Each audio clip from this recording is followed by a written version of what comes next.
Hello, my name is Evan. Welcome to Pokemon Leaf Green, Glitchless, any percent, no RNG manipulations.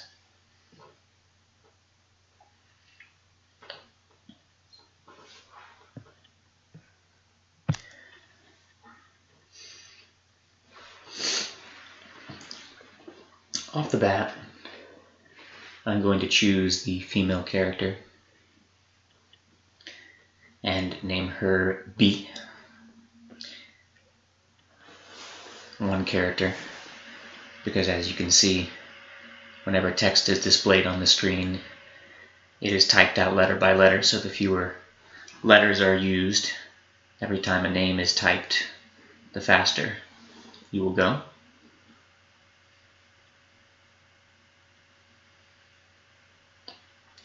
And I've been playing on a keyboard recently instead of my friend's Game Boy player.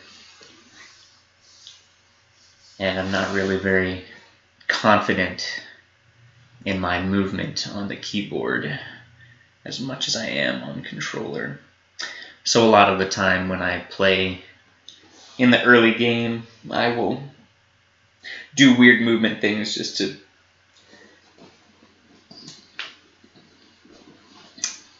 get myself used to what I'm doing. And this is also an old keyboard, so sometimes the down key sticks.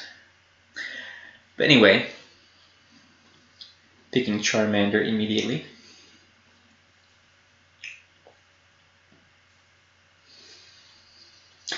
And the reason Charmander is useful as opposed to the other two starters is that we will only be using our starter for the first 15 or so minutes of the game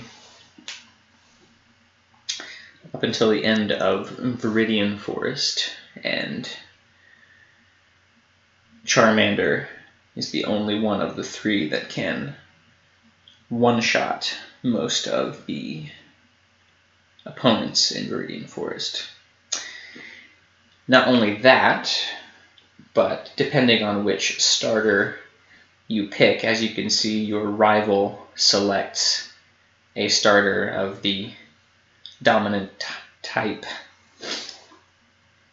And as such, the Pokemon in his party will change depending on which starter you choose. And by choosing Charmander, it removes Gyarados from your rival's party. And that's important. And he gains Exeggutor, assuming you would have otherwise chosen Squirtle. And we prefer to fight Exeggutor over fighting Gyarados.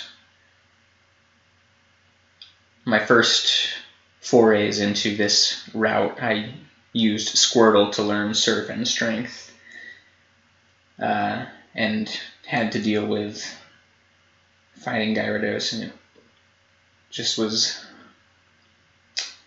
not sustainable. Fighting a random encounter off the bat, we will fight 2 had we run into a level 4 wild. That would have given us enough experience to reach level 7, but we want to reach level 7 before we enter Viridian Forest, because at level 7, Charmander learns the move Ember, which obviously burning bugs is optimal.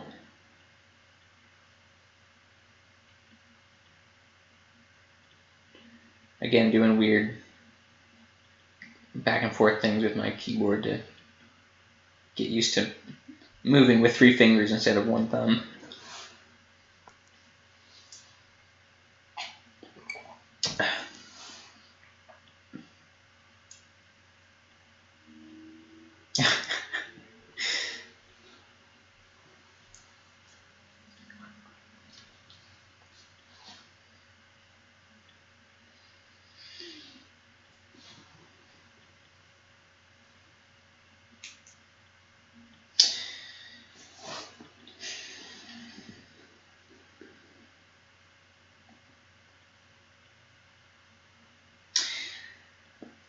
Didn't fight that level 4 just because I wasn't sure if I was going to be able to kill it in 3 turns rather than 4, so I just ran away from it and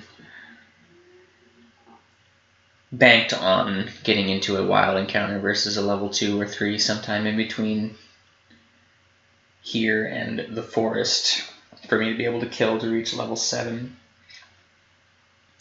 while also catching Pidgey after Professor Oak gives us these 5 Pokeballs, which he just did. We need to catch Pidgey in order to use the move Fly later to fly around the map. And if we are not able to catch a Pidgey here, there are things that we can do later, but we would like to be able to catch a Pidgey immediately. Fewer things to think about.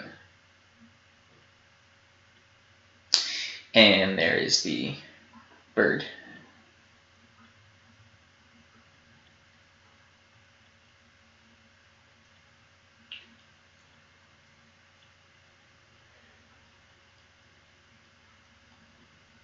Weakening it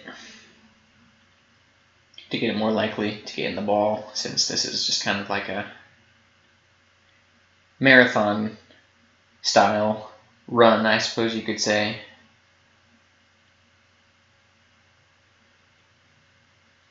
Want to just make sure it gets in the ball.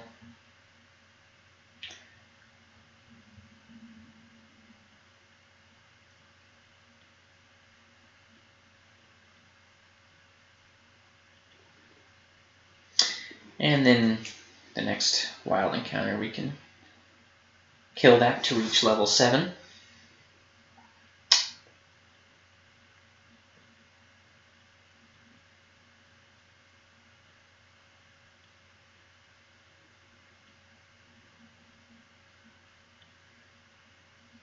And learn Ember.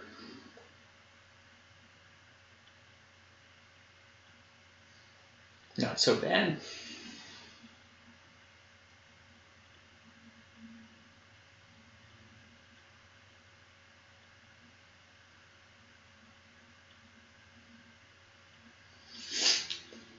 And here we take a little detour to Route 22. And unfortunately needing to use a potion. If the lizard had been at half or so health, that would not have been necessary, but he just will take too much damage in the forest if we don't potion now. And save the game for safety.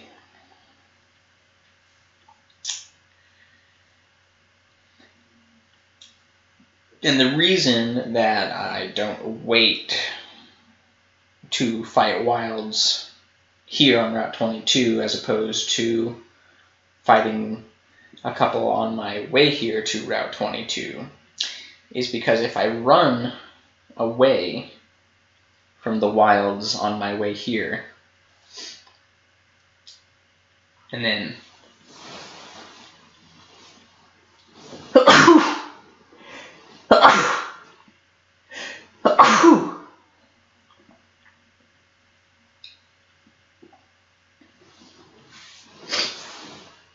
excuse me.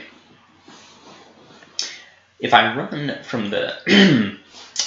from the wilds on my way here and then encounter Mankey first encounter,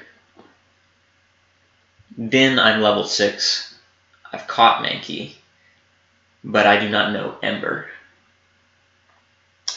which means I will have to stand there and get into extra encounters, or purposefully get into extra encounters during the forest before I get into any crucial trainer battles in which Ember is required. So I fight the wilds on my way to Route 22, assuming that I will encounter Mankey first encounter.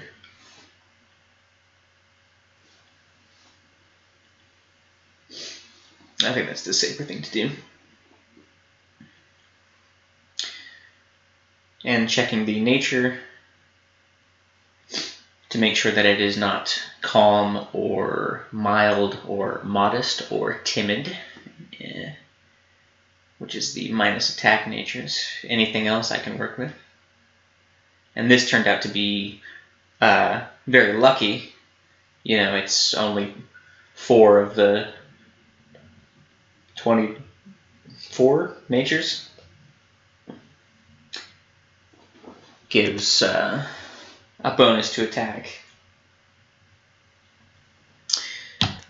And this gives a bonus to attack and a deficit to speed, which doesn't really matter too much in the grand scheme of things, because Prime Ape is so fast that even with minus speed nature, he outspeeds almost everything in the game. It just requires you to use X speed in a few battles where normally you would not have to, had you been adamant nature, for example, with him. Bonus to attack and a deficit in nothing.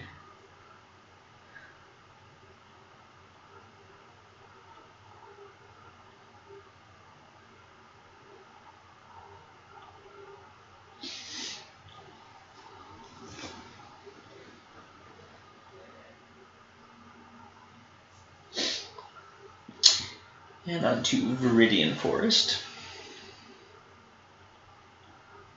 Getting the antidote out of the tree immediately. Having needed having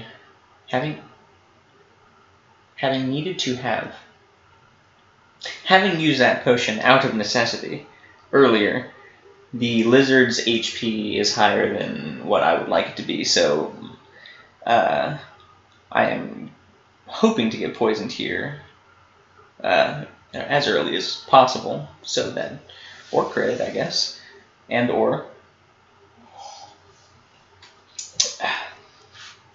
so that I can be at low enough HP to be in Torrent of Fire.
Fortunately, getting down into Torrent of Fire.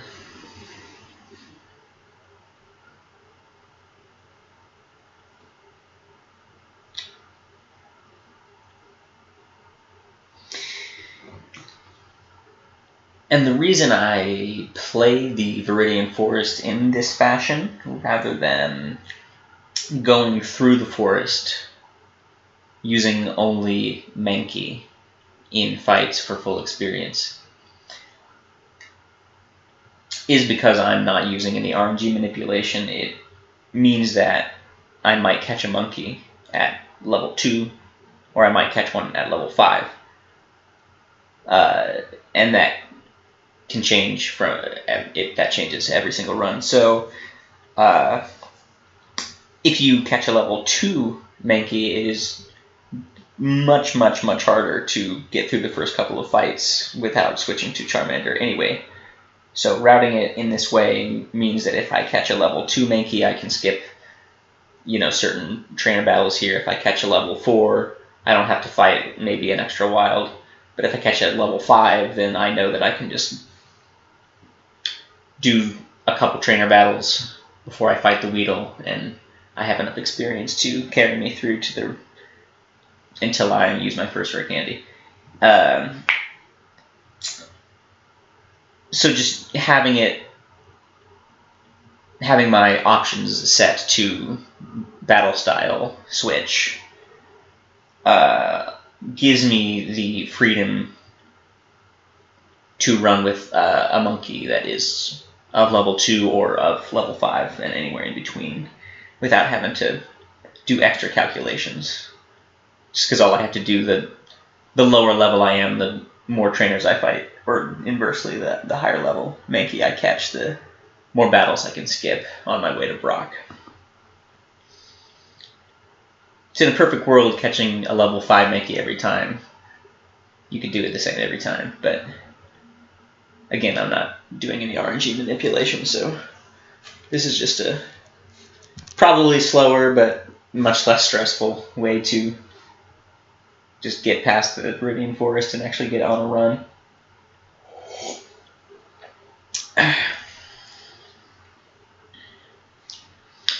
And there are little things you can do here or there if you haven't been getting into good wild encounters to get a little extra experience that you need if you're level 2.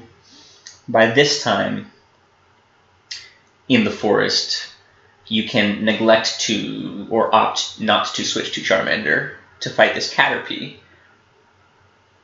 for an extra 40-ish experience. If you just sit there with Mankey and scratch instead of switching to Charmander and then using Ember.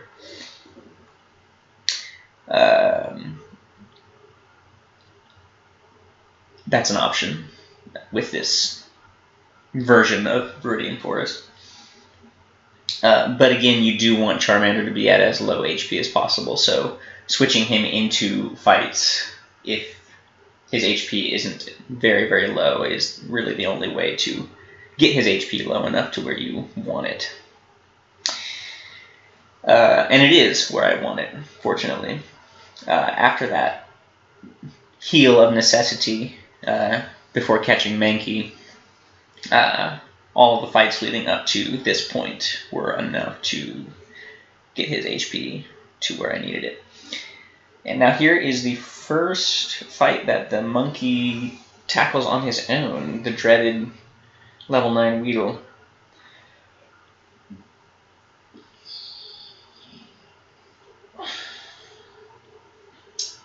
And this leer, as it turns out, probably was not necessary.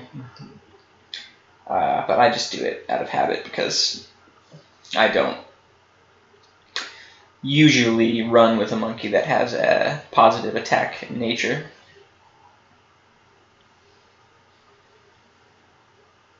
But this monkey did have that.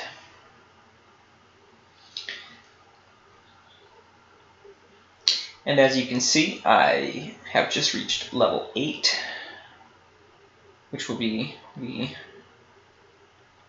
last thing I really need to do here in the forest. Grabbing a lot of extra potions because I've been traumatized by getting critted by Brock over and over again. So I just grab all these potions again to be kind of marathon safe.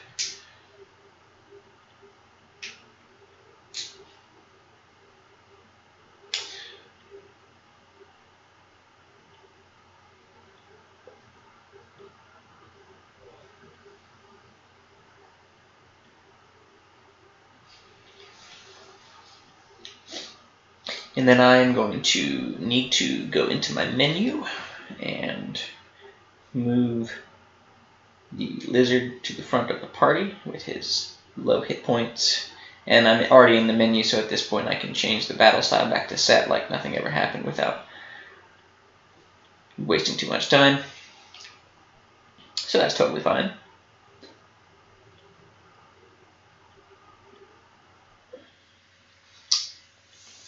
And if Charmander were not a one-shot from Brock, then I would not have switched him to the front. But if he is a one-shot from Brock, you can do this growl die maneuver and make the fight much, much safer. Because Geodude will only do like 6 damage or something. 7 damage, yeah. And then I just crit, so whatever. Anyway. And there we go, having just gotten to level 8, gives the level up off of Geodude, which kind of heals me a little bit, which is nice, because... And then I'm going to heal here, even though I didn't need to, unless he crit, but he always crits, so... Unless I heal.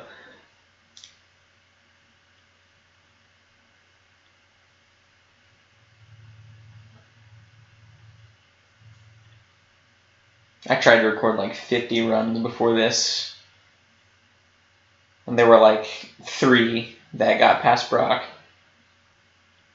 because he always crits. Like literally he crit like 40, like more than 40 times out of 50. Not even exaggerating. Either his Geodude or his Onix.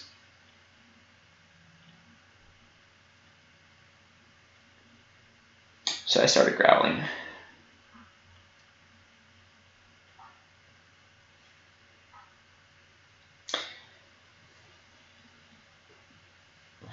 And I'm getting better and better at menu navigation.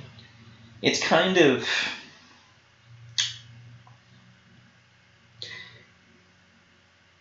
I mean, obviously it's hard, but it's difficult to get away from the rote memorization menu navigation, because you're so used to memorizing things like which move to use. You're so used to memorizing things like which direction to go and how many steps to take. Doing that with the menu, you don't have as much leeway, because the game forces you to use different items in different situations so often and to such an extreme degree from one run to the next that one item will not be in the same place in your menu as it was last run. So I feel like menu navigation, you kind of have to be more adaptable and like take it slower. And like my problem with menu navigation is like I don't slow it down, and I end up trying to do things in the menu from, say, last run, because I'm used to an item I use a lot being in a place in the menu, and in this file that I'm playing, it is not in that location, and so I mess up. But I'm getting better. Just gotta slow down to speed up. Slow is smooth, smooth is fast in the menu. I'm teaching Rock Tomb immediately, because now that Mankey can Rock Tomb, he can super affect the bugs, which one hit kills them, and Rock Tomb has 80% accuracy, so it can miss and does often. But I was fortunate enough not to get an immediate Rock Tomb miss, which is quite disastrous, because the Caterpie can use String Shot, which makes me slower than all 3. So instead of one-shotting all of them, I have to wait for them to hit me or lower my speed with String Shot. Or the Caterpie can Poison Sting and Poison, then I have to go into the menu and Antidote. So hitting the first couple of Rock Tombs there is very, very nice. And then that Rattata dies immediately. And I forget Low Kick, because Low Kick doesn't do as much damage as Karate Chop unless the opponent is Onix. And I want to Leer and Scratch 3 times, and Growl's the only move that she could use that really messes that up, so I just Leer again and then go with it. And the reason I want to lower her defense before attacking her is because Nidoran, Boy, and Girl have the ability Poison Point, which means that every time I hit them with an attack, I have a 30% chance to get poisoned by them automatically. So the fewer times I hit them, the lower my probability is of having that happen to me. And as you can see, it did not happen this time. So rather than scratching 4 times, I can leer scratch 3 times, and I only have 3 chances of 30% to get poison rather than 4 chances of 30% to get poison. So that's why I do that there. And that is an extremely fortunate crit, because even a Rock Tomb does not one-shot that Caterpie who can string shot you. So that is very nice. And then this is the worst possible place for Rock Tomb to miss in any of the points at which you use it, and that is an even worse time. Oh my god.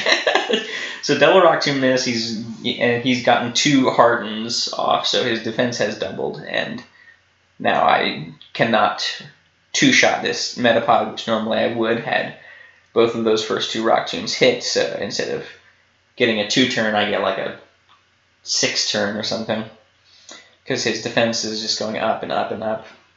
And I just have to spam Rock Tomb because everything else only takes out a sliver of his health, and he's left with 1 hit point.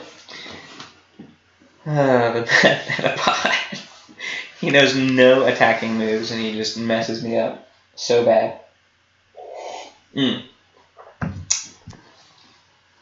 Okay, so that is over. And here's the first instance of the little bag moves.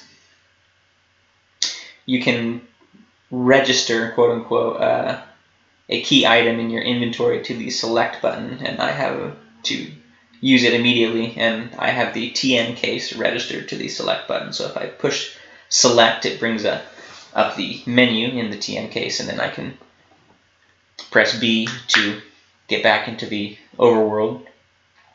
And going into the menu in this fashion resets trainers' moving and spinning timers. So if there's a trainer whose movement or looking direction, facing direction is unpredictable, you can sort of freeze him in place by going into your bag and then exiting your bag and then moving past them. And registering your TM case or your berry case to the select button is just a faster way to do that than pressing start and then selecting bag and then pressing B and then pressing start. So that trainer that I skipped right there, it was just a trainer I didn't need to fight, but who moved around in a strange way. So I went into the bag there just to make sure I didn't run into them accidentally. And that nerd I fight because his Pokemon give me a lot of experience, and I can kill them both very quickly and with very low risk. And then, of course, using Repel after Repel as they deplete. And here, taking a little detour to get the Thief TM, which I will sell for money later, and the Ether item, which isn't necessary in a perfect world, but as we'll probably see, this is far from that. Marathon save. And again, this is an optional trainer that I fight with Mankey because he can, again, in a perfect world, one-shot these Geodudes. If I were using some kind of RNG manipulation to make sure that I had a plus attack nature and, 31 IVs in attack.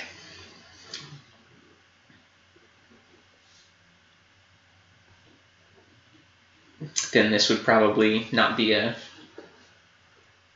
roll of the dice for the one shot.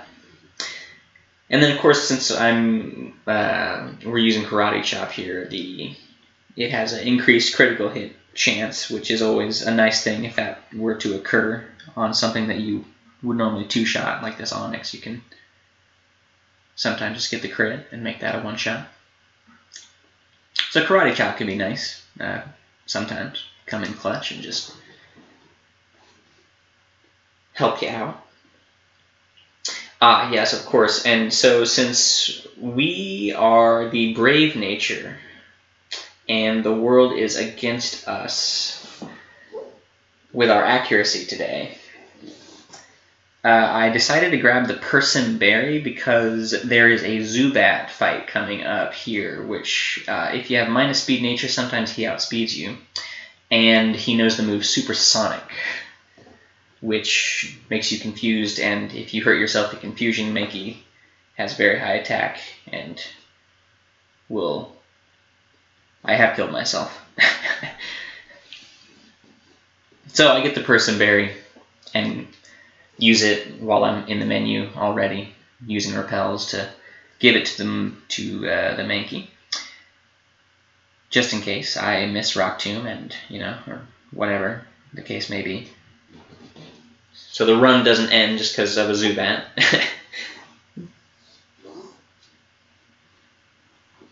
Or no, I think I decide to scratch. I decide to scratch thrice instead of using my final Rock Tomb, because I think all those Metapod misses means I only have one Rock Tomb PP left. And since I have a minus speed nature, it means that the upcoming rival fight, his opening Pokemon being Pidgeotto, will outspeed Mankey. And Rock Tomb, when it hits and doesn't kill, lowers the speed stat of your opponent, which I need as my opening move if I want turn 2 to outspeed Pidgeotto and kill him with Mankey. So I need to save that final Rock Tomb PP for Pidgeotto, which is why I decided to scratch the Zubat, which is why I needed to equip the Person Berry to avoid killing myself during the fight therein. And this is one of the worst fights in the game against this nerd guarding the fossils. He has 2 poison types, both of which resist Karate Chop. So you need to use Scratch as your mainline offensive move. And it just isn't very powerful. And you can get poisoned, and Grimer can use Harden if you're really unfortunate. And he can disable Scratch, forcing you to use Karate Chop. And just over the course of hundreds and hundreds of attempts, I've just gotten tired of, whenever I get poisoned, having to use Antidote and then getting smogged and Smog poisoning me, and then having to use Potion and then Antidote and then Smog poisoning me. So I just play this fight whenever I get poisoned to just fight the fight as I normally would and Potion as needed until I kill both poison types. And then I Antidote after killing Coughing. Because when you are not poisoned and he uses Smog and Smog poisons you just after Antidote, it hurts. Hurts a lot. So I get poisoned and then I just Potion fight until Voltorb, and then I decide to Potion here, and accidentally, like I said, my menu navigation's a little bit too fast for myself sometimes. I accidentally hit Antidote instead of Potion. I decided to Potion here because Voltorb could have crit me, and I just have been traumatized by getting crit a lot, and so I'm paranoid of it.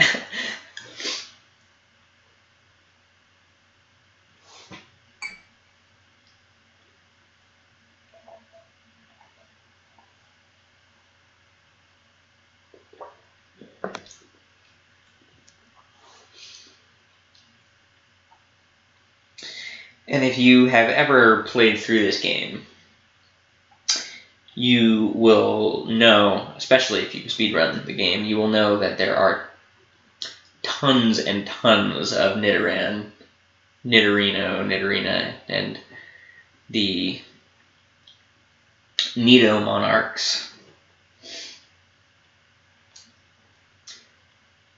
which means that your opportunity to get poisoned via their ability Poison Point is quite numerous throughout the entire game. You encounter them early game, mid game, and late game quite well. Not so much mid game, but they're pretty prevalent.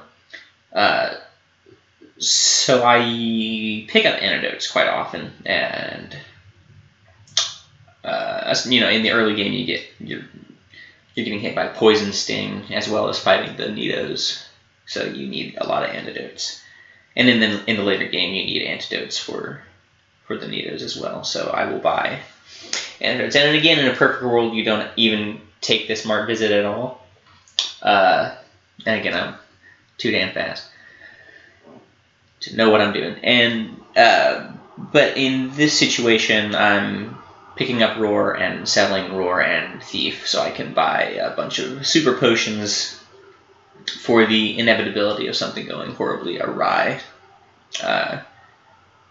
Because, like I said, the Mankey being Brave Nature, giving it minus speed, leaves him prone to getting hit by one or two moves, a neutral speed or a plus speed. Mankey would not, so I'm predicting that I will need the extra potions here at this point in the run, so I do that extra mart visit, buy super potions, and just kind of play it safe. Because right now I'm feeling pretty good at 33 minutes.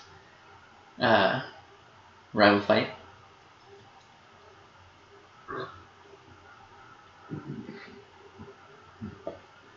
Feeling confident in this monkey.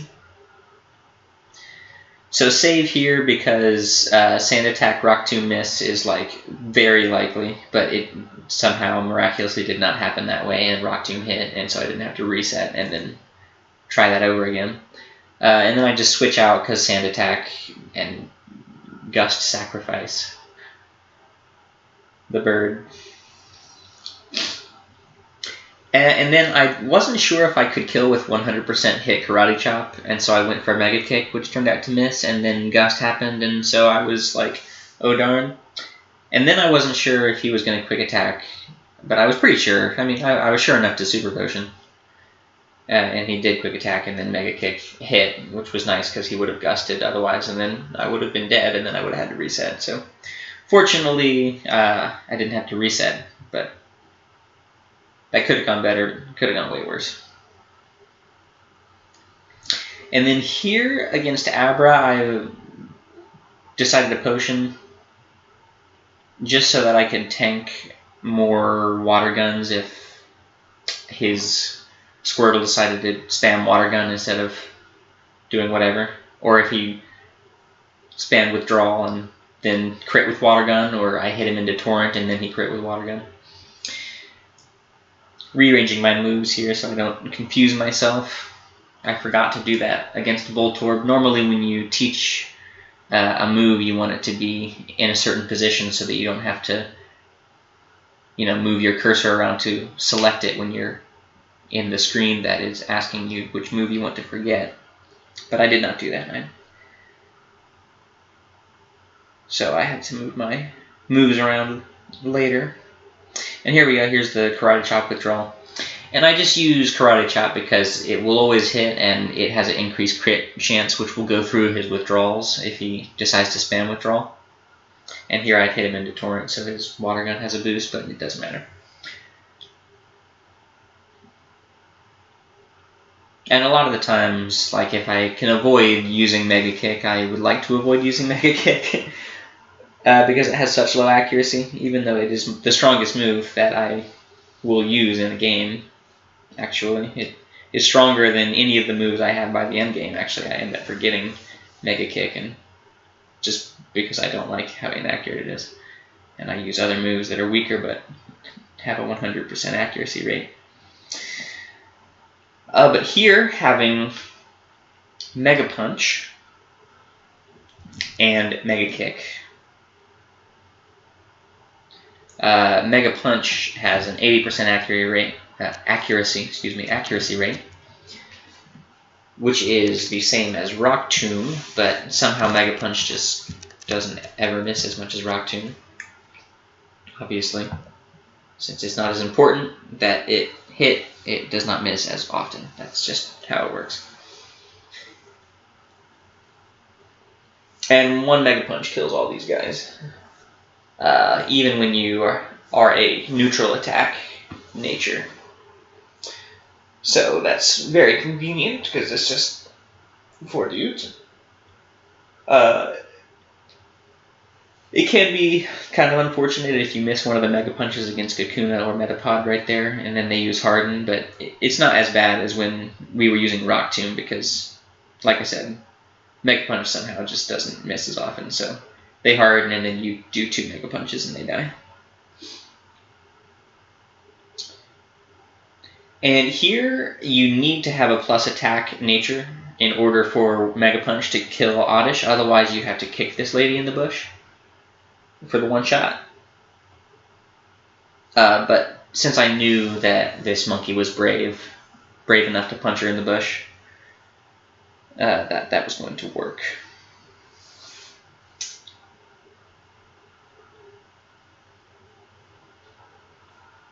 And then this trainer can be a really inconvenient dude to fight, being mandatory.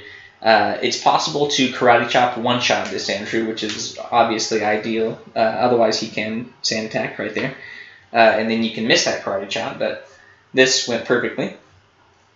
So whatever. He can also defense curl, which would mean that your second karate chop wouldn't kill. So you would use Mega Kick if you wanted to do a 2-turn. And then the sand attack made that Mega Kick very unlikely to hit. But it did, and so that was really fortunate. So, not so bad. But you can probably imagine how awful that fight can go. And here I'm going to heal to full because I'm going to heal to full and use Ether on Mega Kick back to full to get 5 PP again. Because it is pretty important to have some Mega Kick PP coming up for these next couple of fights. One, because sometimes one Mega Punch does not kill this guy. So I just use Mega Kick because he knows the move Peck, which hurts. And if he pecks you and then you get poisoned by hitting him like I just did there, then it's bad times. And I kind of go by the same rule since I have a chance to get, since I have 2 chances, since I'm using Mega Punch here, to get poisoned by this Nidoran had I used an antidote. I'm just going to wait to antidote and then antidote potion since I've lost exactly 20 hit points. And just do that in the menu instead of risking having to double antidote.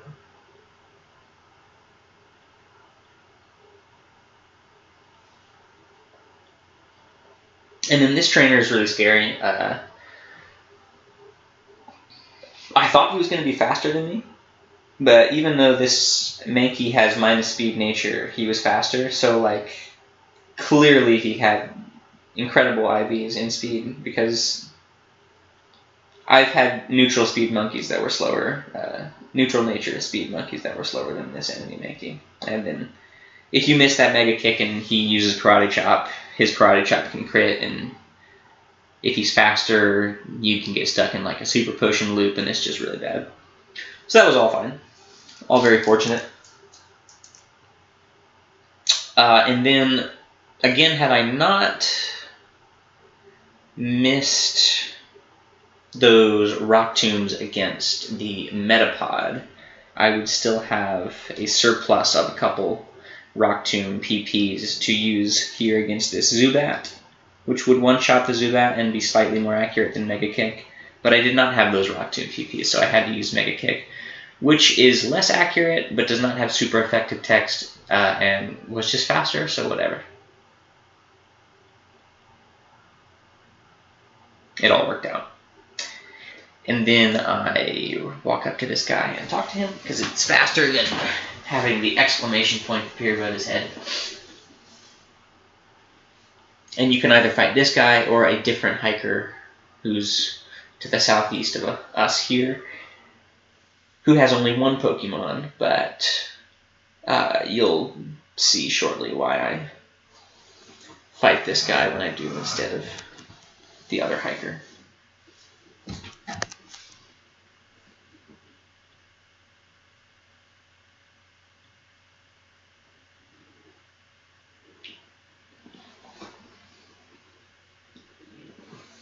Elixir. stuck in my movement. Using a double bag moves to avoid this spinner, and it's pretty imperative to avoid that guy because he has the Pokemon Slowpoke, which is the psychic type, which resists fighting, and knows psychic moves, which are super effective against fighting. The move Confusion does a ton of damage to us and has a chance to confuse us, obviously. Used my last Mega Kick there, and then crit with Mega Punch after a growl, so whatever. And got poisoned. So I'm going to have to go into the menu right here, and in doing so, I will use the elixir I just got to give myself back Mega Kick PP. I will revive Pidgey so that I can switch to him if I get sand attacked later. And in addition to Mega Kick PP, I'm also giving myself more Karate Chop PP, which I'll be using here quite a bit. And then in a few minutes coming up on SSN, I will use Karate Chop a few times.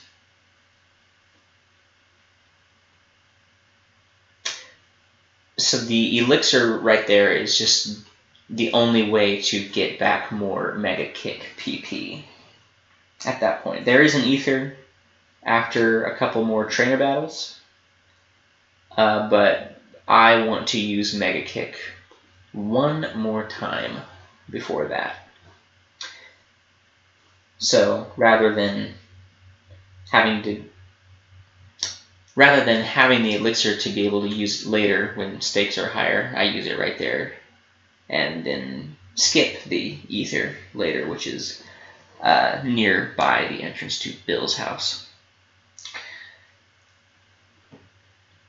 So it's fine as long as I have the options there to adjust the route. Sometimes I have enough Mega Kicks and Karate Chops by this point to not have to use an elixir right there,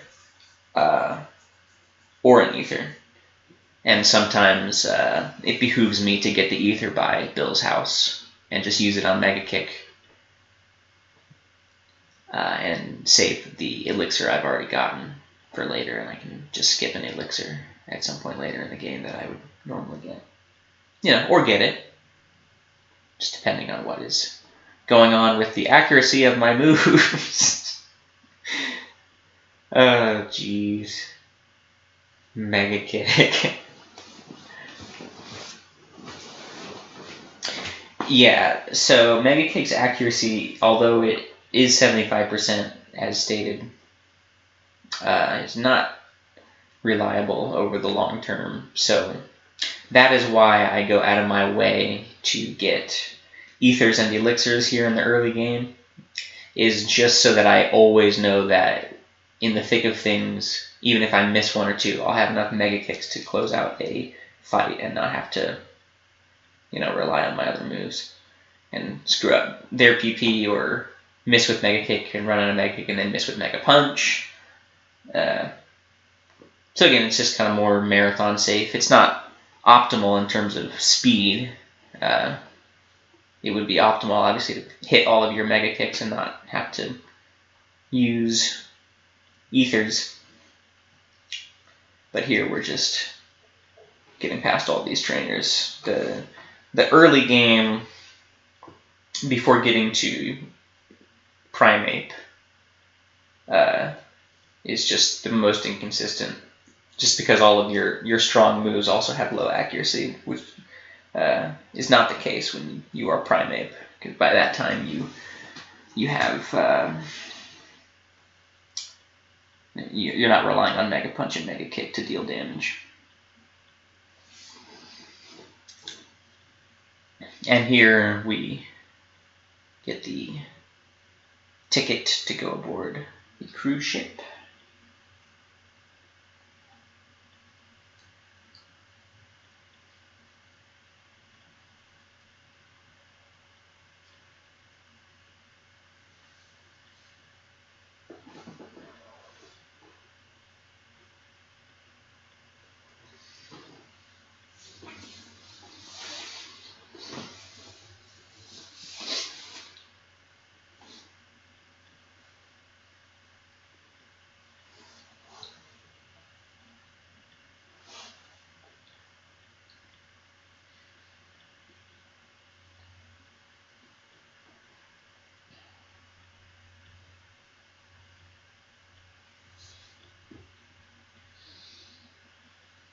And then that the spinner that we avoided with the bag moves earlier.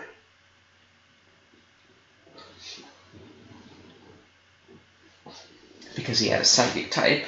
The same is true of this trainer. We just can't avoid this trainer. And Drowsy is beefy. Somehow has like tons of hit points in defense. So he survives a lot, which means we need to Mega Kick him in order to one-shot him, and we need to one-shot him in order to avoid getting confusioned by him.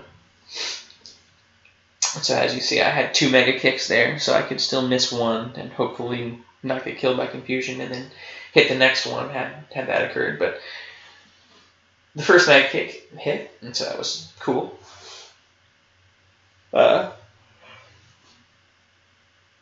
Because we do not want to be at low hit points when entering this area coming up, because there is a trainer that we need to fight who has a Raticate that knows Quick Attack, which can deal a lot of damage to Mankey at this point in the game.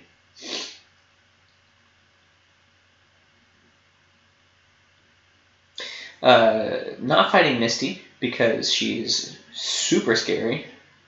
And back in the day when I was using Squirtle as my starter, I also was trying to fight Misty early and having to use all sorts of ridiculous tactics to try to get past her, which were just not consistent, even if they were fast. It was very unlikely to work.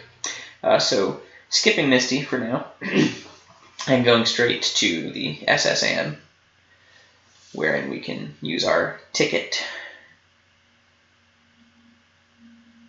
Karate Chop, because it's neutral. And always hits. And then that Raticate, I guess, was trying to use Hyper Fang, but couldn't. And so we slaughtered him. And then this lady's dash dancing was like way too good.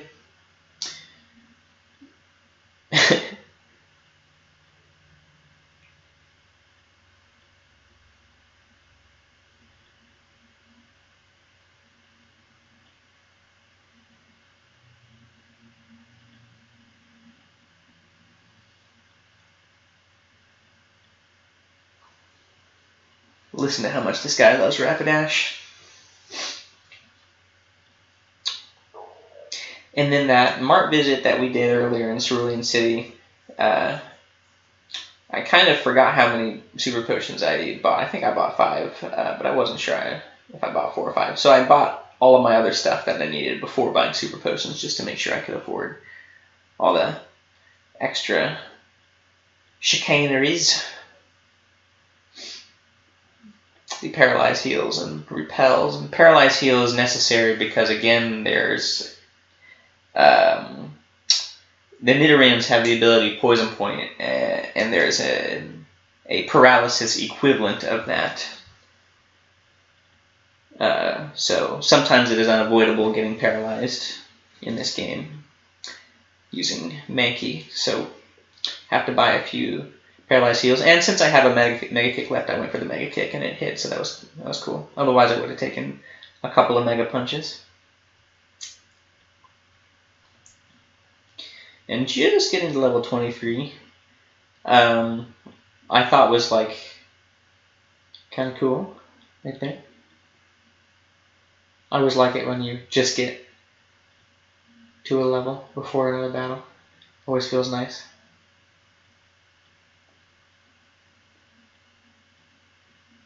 Even though practically it usually makes absolutely no difference.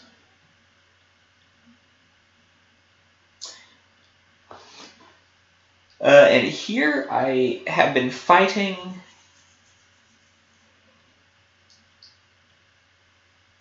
a couple of extra trainers here and there. A couple of extra trainers in Mount Moon. And an extra trainer after the Nugget Bridge, and then an extra trainer here. I'll fight a couple of extra trainers here in the SSN, and the reason will become evident momentarily. And this is kind of unfortunate. I ran out of potions, and I wasn't keeping good enough track of my stock of them, because had I used a potion here, had I had a potion to use here, this strategy that I'm about to employ to fight the rival's Pidgeotto would have gone over much more smoothly.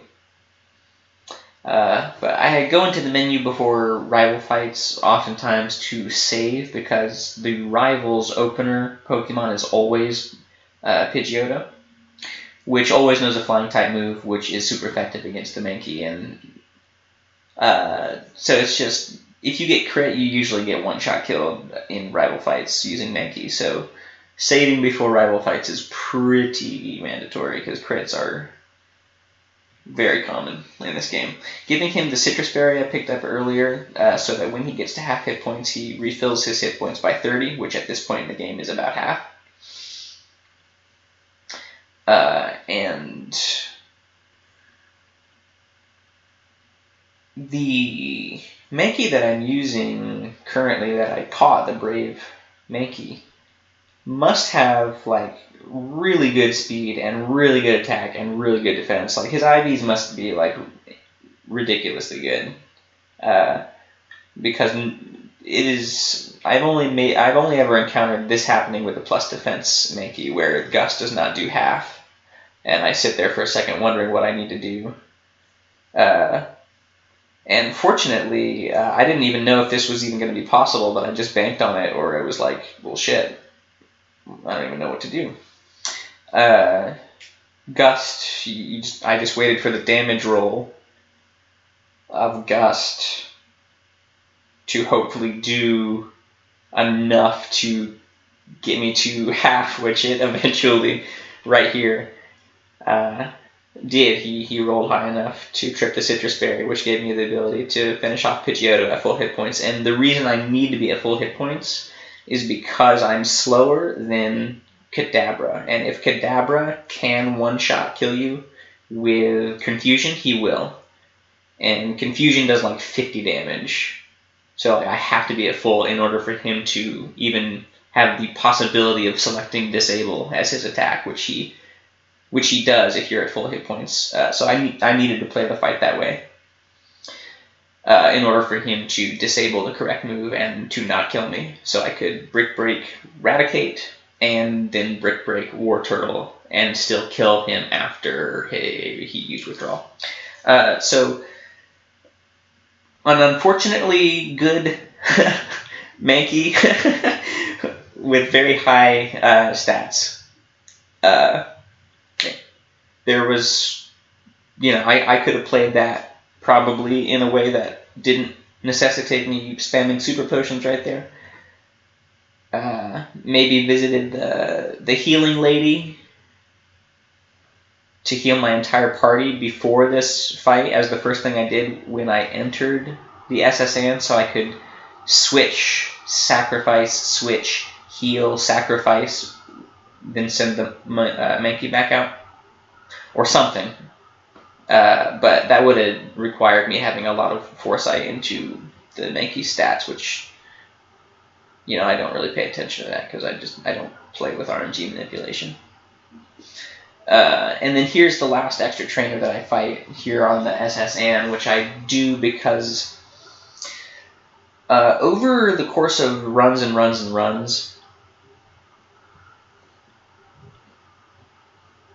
I have gotten to certain points where I'll run out of potions, and it's hard to adjust mart visits on the fly in a way that I'm pleased with.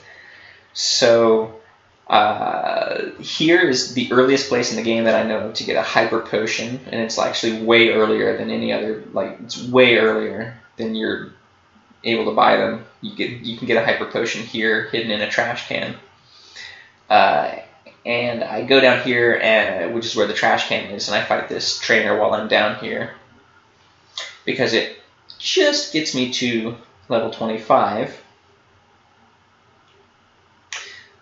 And then finally, just before I leave the SSAM, I visit the lady who heals my party.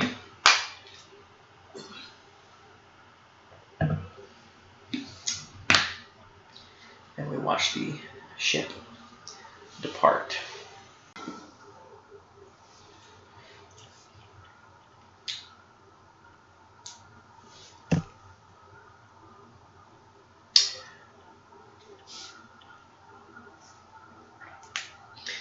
Here, having gotten cut,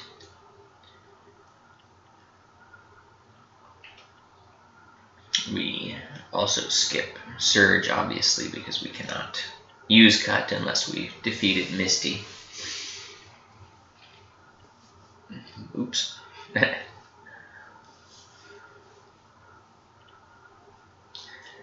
Lots of tiny little oops moments. Oops. Yeah. Throughout this run.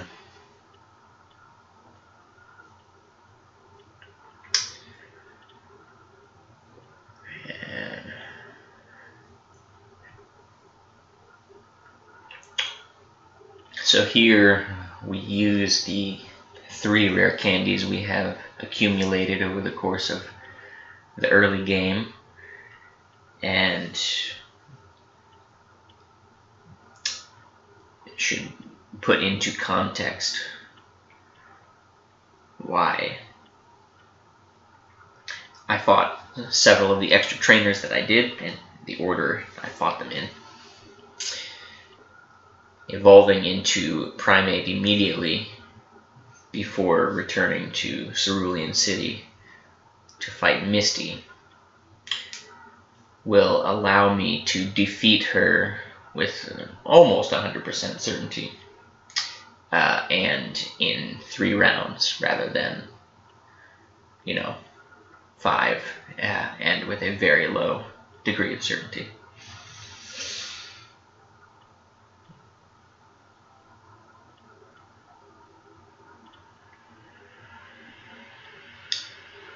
So now we just enter the gym and fight Misty and secret power all of her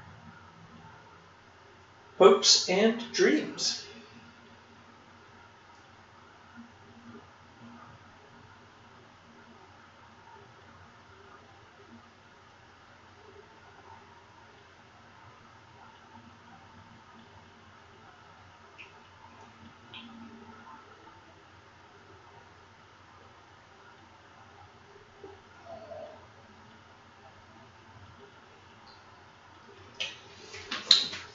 Secret Power also has a 30% chance to paralyze gym leaders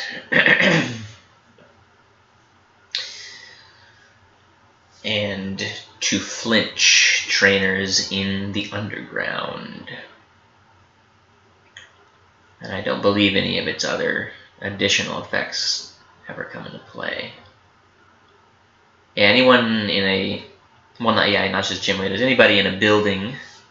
So there will be a couple of instances where I'll have a chance to paralyze some Team Rocket grunts a little later. And it might be faster to like register the bike and then bike over here and then cut. But I just kind of like to do as much in menus as I can, just because I am not the best at menu navigation, so just doing a bunch of things in the menus always kind of promotes, me practicing, navigating them, getting better.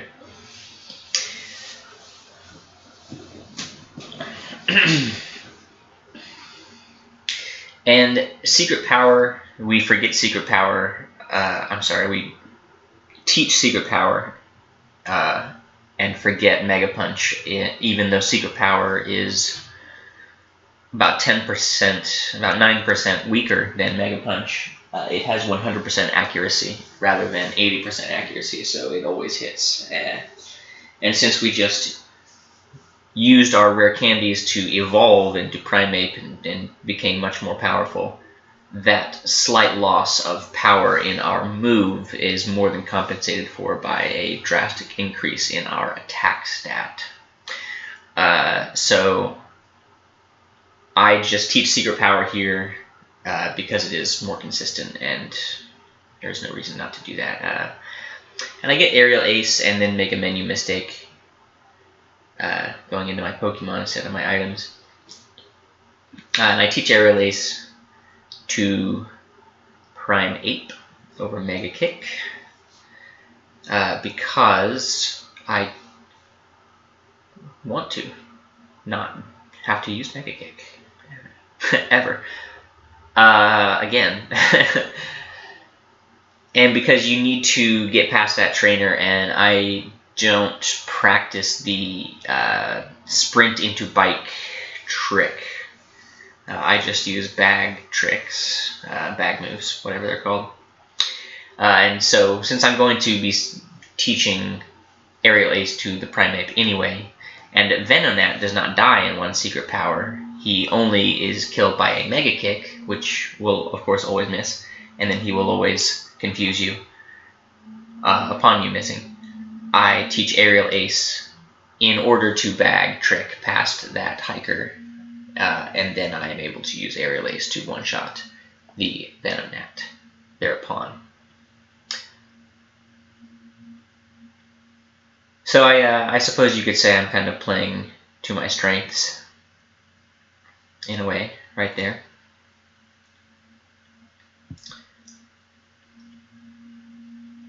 Practicing one thing at a time. Get the extra super potion from the wall because I had to super potion so many times during my rival fight. I felt like I was at a pretty high risk to run out of potions. So I wanted to try to mitigate that possibility by getting that extra one, and then 30% flinch chance, so later. Secret power is like the physical, slightly stronger version of Bite, which is pretty cool. And I think I get the double, yeah, so both of them flinch turn 1, and then just, so that was super cool. Something cool about secret power also that makes it much more preferable, in my opinion, to Mega Punch. And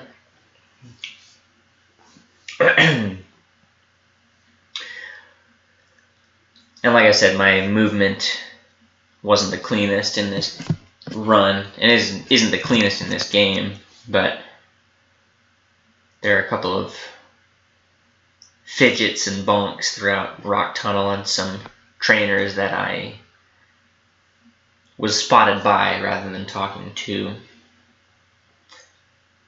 Wasn't the best Rock Tunnel movement wise, but I mean those two flinches from secret power definitely helped out. And here I moved upward one tile too early and then got spotted by that trainer instead of talking to her. Just little things like that all throughout the run were contributing to my excess of time upwards to the 240 range.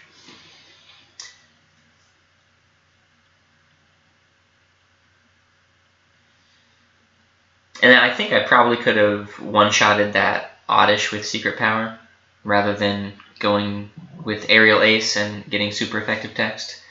But again, I'm not used to doing runs with plus attack nature. So normally when you have neutral and attack,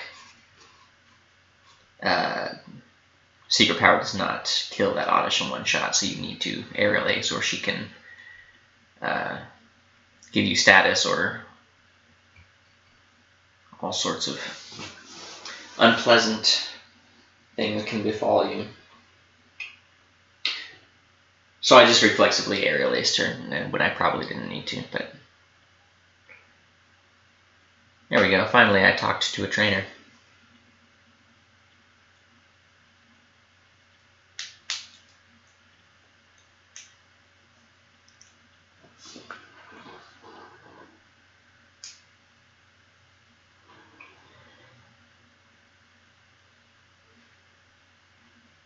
And sometimes I get spiteful and I just use Karate Chop just to prove that it will never crit when you want it to. and that the world is against you, and instead of using Brick Break, which has a lower % chance to crit, even though both will one-hit kill all 3 of these. But I used Karate Chop instead because I'm like, it's not going to crit because I never crit. And then I got like 2 crits in a row.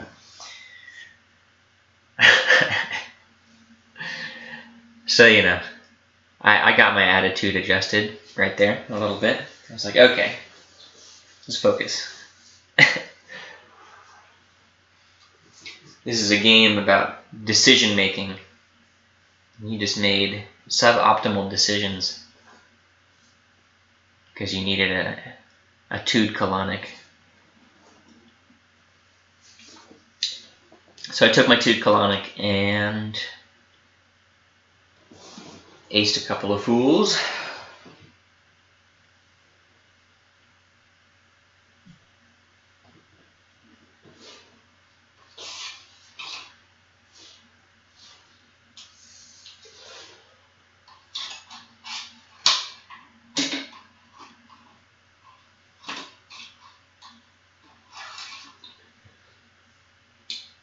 She gives you $420.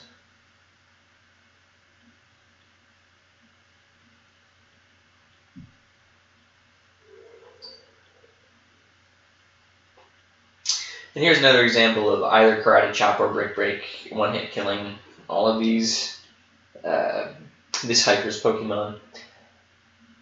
But I use Karate Chop.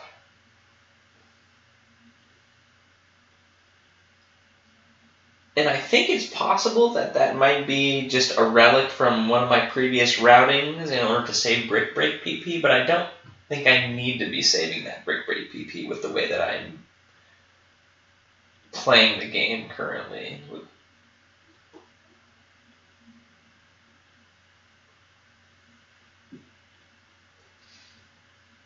And here I bag trick past this guy instead of doing the sprint into bike thing.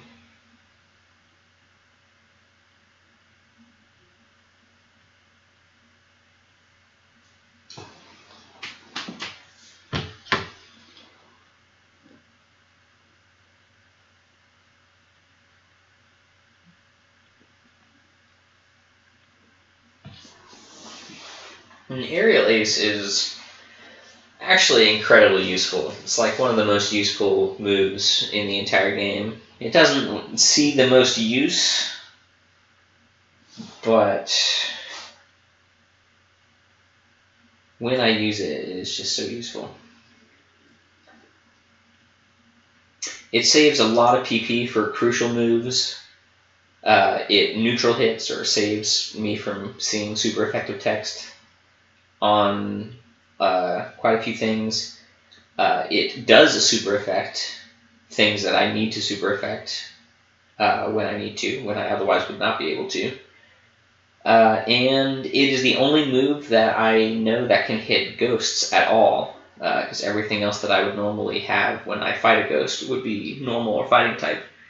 And there are also even several points in the game where the Aerial Ace ignoring accuracy checks comes in very useful. So it's Aerial Ace's utility is quite indispensable in this game. I keep it until the very end of the game. I use it in lots and lots of fights.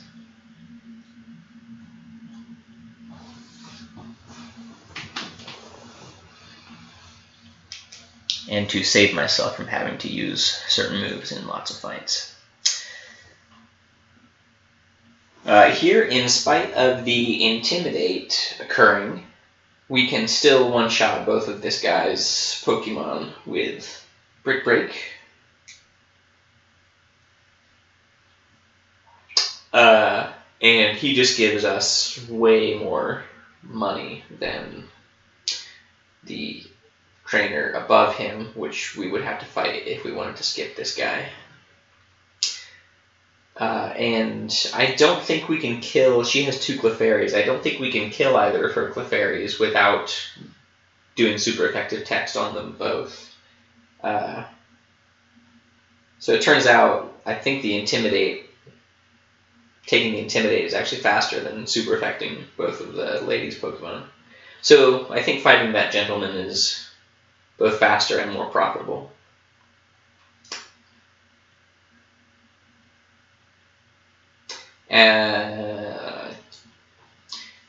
I'm not sure whether or not their experience yield is... I think it's pretty equivocal. Both have 2 Pokemon at around the same level. Each of which are first of 2 forms, both of which evolve via Evolution Stone. But anyway, here we're going to Jennifer Lopez's house, and I got super paranoid by those 2 trainers who like try to interview you or something after battling, because I hit them because my movement on the bike's terrible. So I'm like, oh my gosh. I get wobbly. Get a little wobbly on the bike.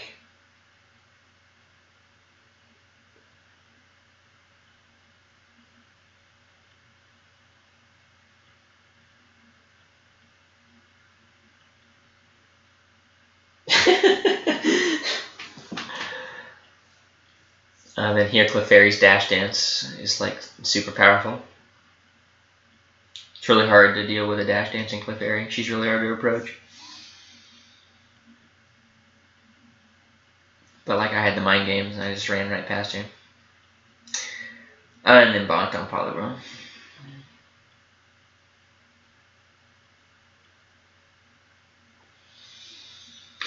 So, after tons and tons of bonks on the bike and that really rocky rock tunnel, I'm like, okay, I gotta like not mess this up because there's a trainer coming up, and I messed it up. I didn't fight the trainer, but I ended up taking too many steps in the grass and getting a wild encounter.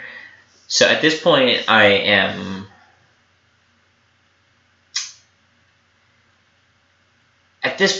not sure whether or not my bike movement is like, I don't know. I'm questioning myself. My confidence is slipping, and I'm in the process of rallying, I suppose you could say. Trying to clear my mind. Take a deep breath. I'm using the trash can puzzle here as an opportunity to just kind of realize I'm on a run and get myself in a calm headspace such that I can do what I need to do to continue it.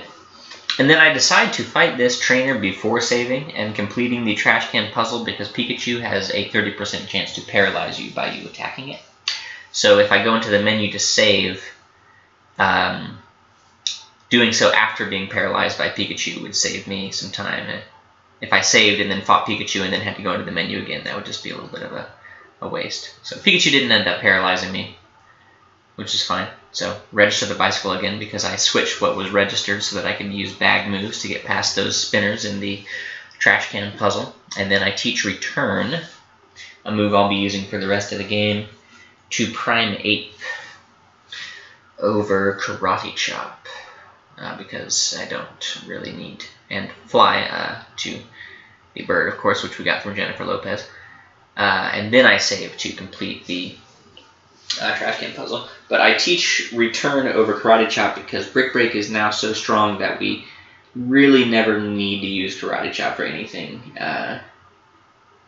And Secret Power is running out of PP and will soon need to employ a normal type move against some poison types because Brick Break will not be very effective against those.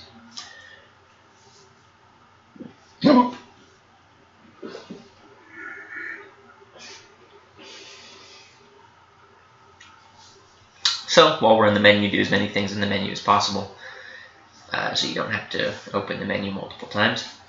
So we teach Fly and Return, give the Paralyzed Cure Berry to the Primeape because both Pikachu and Raichu have a chance to automatically paralyze you when you hit them.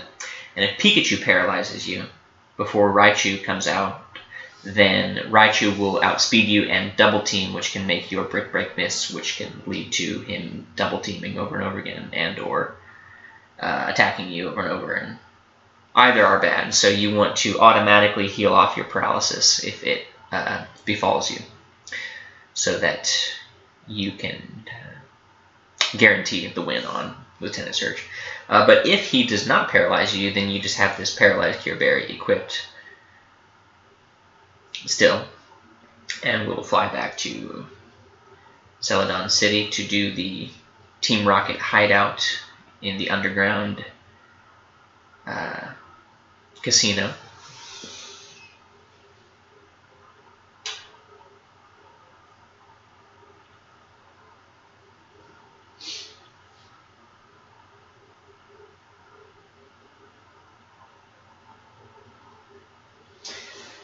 And by now we are strong enough to, well, one-shot without super affecting the Raticates and various other critters of the night.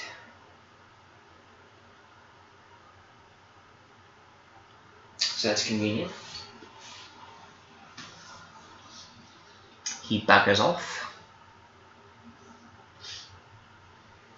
And then I accidentally moved down instead of right on my first step here. Like an amateur.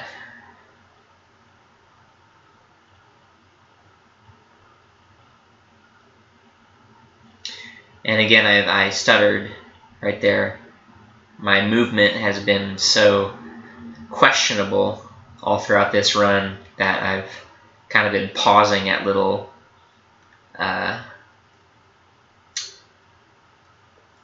crucial moments where one step can mean the difference between several minutes lost to an optional trainer battle. And my nerves, as you can see, manifest in my hesitant movement.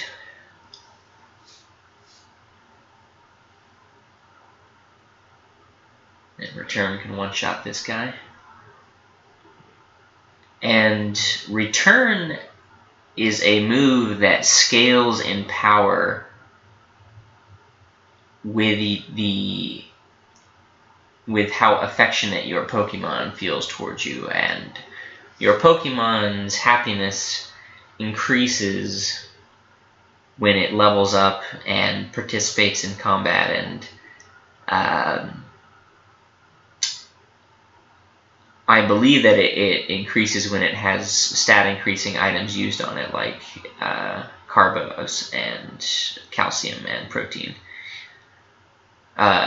So just the more I use Primeape and the more it levels up and things like that, the stronger Return will get. And by the end of the game, it will be about as strong as Brick Break, but normal type. Well, not by the end of the game, a little earlier than that. I think Primeape will max out its happiness somewhere in the level 40s, but so Return gets increasingly more powerful, so it stays relevant throughout the middle and end games. And Brick Break is just, very strong.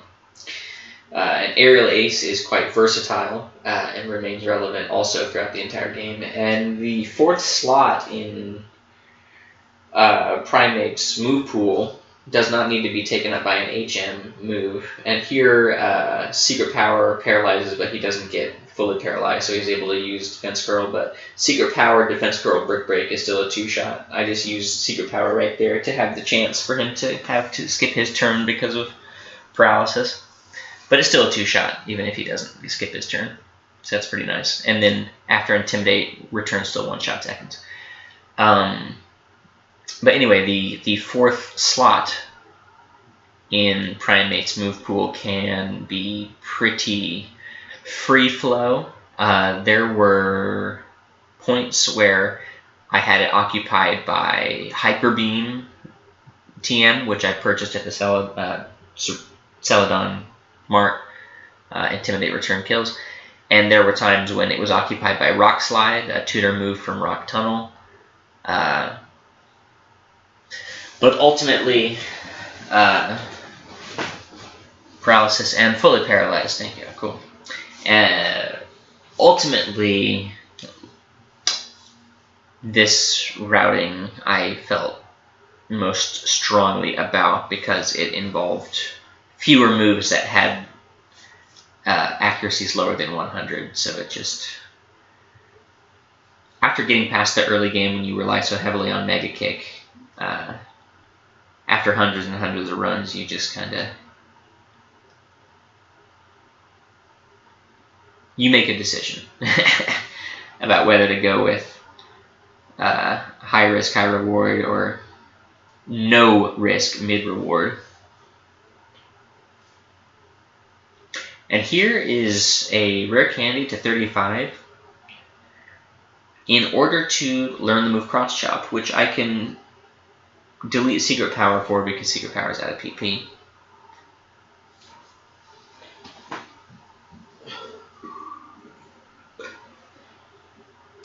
And the reason I do that is because Brick Break can one-hit kill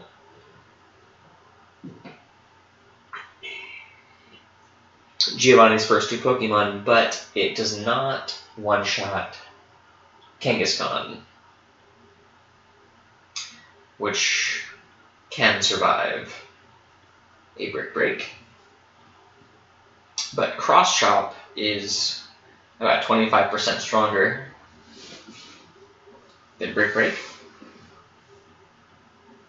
About. And so it does one-shot Kangaskhan.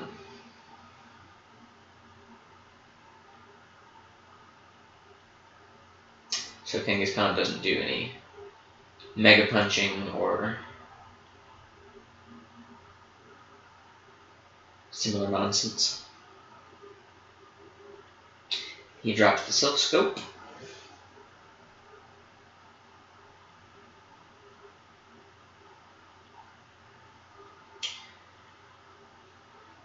Which I will use shortly after visiting Erica.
Pretty standard stuff.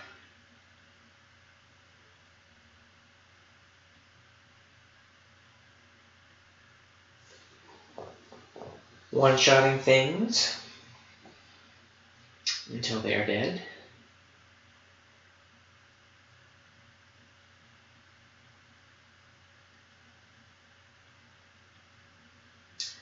Loom and Ivysaur are both kind of bulky, so I aerial ace them as to avoid their poison powders and the like.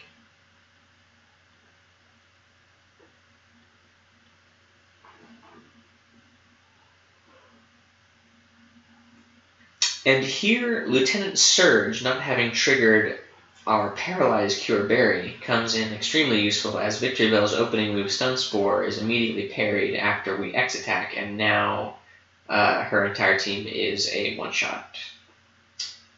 So the Paralyzed Cure Berry not triggering during the Lieutenant Surge fight makes the Erica fight completely guaranteed and very easy, which is cool. Which is very cool. It's one less thing to think about after you beat Surge while you're doing the rocket for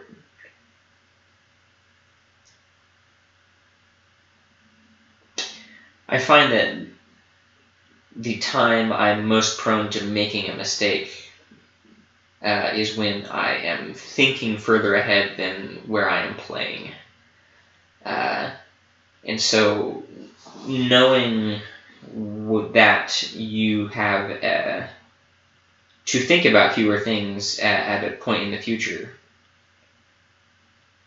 at least for me, I think it kind of makes me play better in the moment if I'm able to. Any mistake. Whatever I can do to help me keep my mind in the present, I suppose I should say, makes me play better, makes me make better decisions in the moment. And so here we go back to Lavender Town, and since we passed through this area much earlier and skipped this quest, or, well, I shouldn't say we skipped it, but we're doing it quite a bit later than I think intended. We're over-leveled, and so this is the easiest of all of the rival fights because his Pokemon are, 10 plus levels under.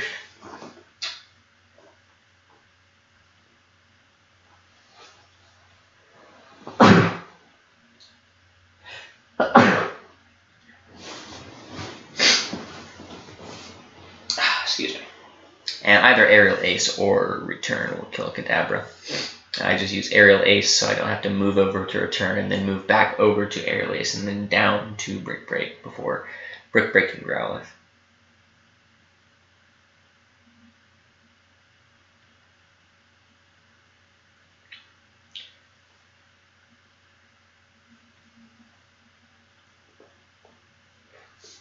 And blah.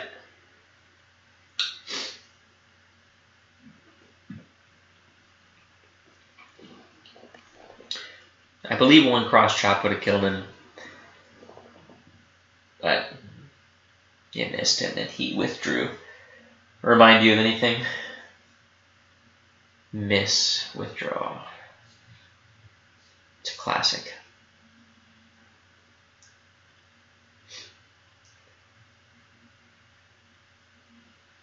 I suppose I could have probably just bricked him. Maybe.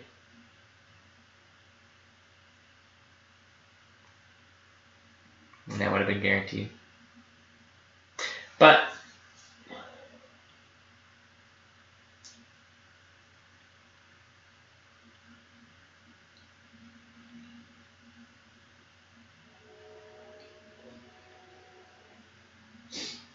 here's a spinner I go into the bag in order to get past.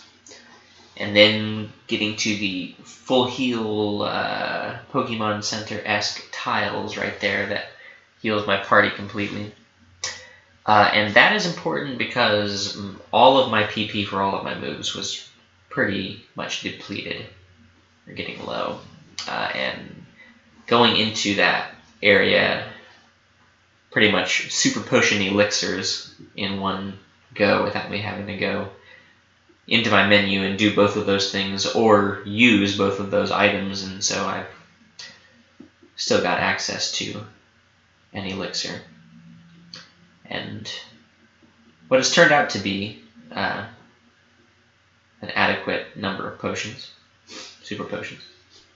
And here are instances of Aerial Ace being the only move that Primeape knows that can even hit these Ghastlies and Haunters. So knowing it, I would not be able to progress in the game at all if I didn't know Aerial Ace or Rock Slide, having learned it from the tutor in Rock Tunnel.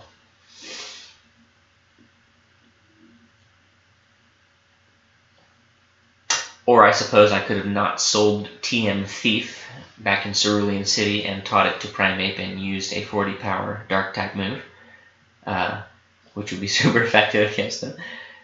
That would be another option.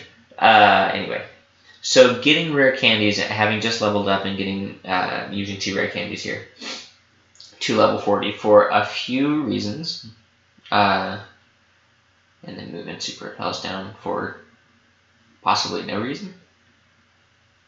I grow to level 40 there with rare candies because after this Marowak fight,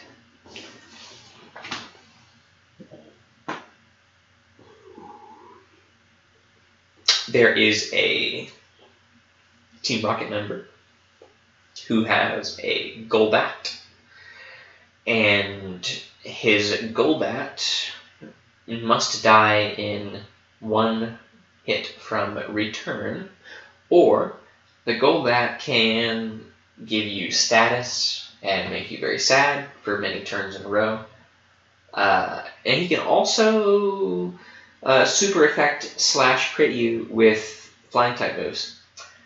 And if either of those things happen, you probably won't be at very high health going into the next fight, which has a Coughing, which also must die in 1 hit. Or else he has the possibility of using the Self-Destruct, which, if you are not at full health, will very likely kill you, because it is the strongest move you will encounter in the entire game. So, rare candy right there, so that you definitely kill that Golbat, and you definitely kill this Coughing. And it kind of just keeps you a little bit ahead of the experience curve as well, because after clearing the Ghost Tower, you're going to be in the end game, I suppose, the early parts of the end game, or the latter parts of the mid game, and your opponents are going to be start being a little over leveled. So it doesn't just behoove you to rare candy right there for the Golbat alone. It's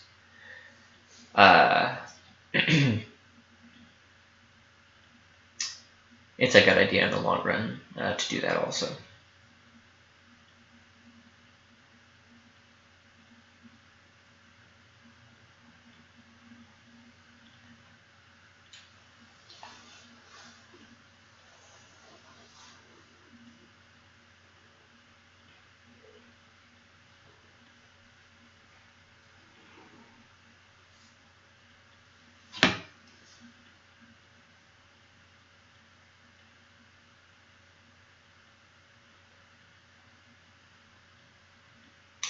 Quick attack.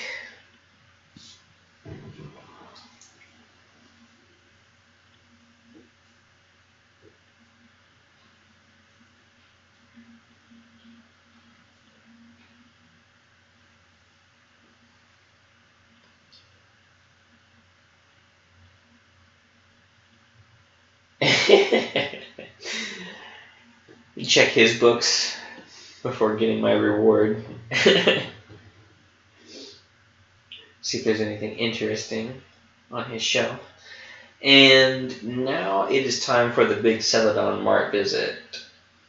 And what I do when I visit the Mart varies from run to run, depending on what items I might be short on and what my party's status is. But in this particular run, well, and of course the nature of the monkey I'm running, so currently, since this monkey is the brave nature, there will be 3 fights in which I will need to use an X speed that I normally would not need to use an X speed.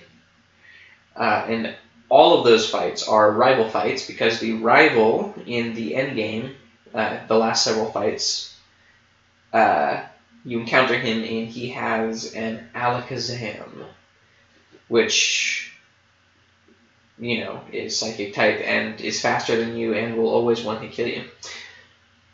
So it's tricky. I buy tons of proteins here because using drugs makes you happy, and when you are happy, you return that happiness in tons of damage with your attack. Return. Also, if you're not like a positive nature in attack, then that can just help, because we're not using any RNG manipulations here to get our monkey to guarantee that he's got the maximum attack or whatnot. So, extra couple of items so we can buy some proteins and just make sure that he's got enough attack to complete the game. and some X speeds because he is a minus speed nature, and some guard specials because people like to lower your attack stat.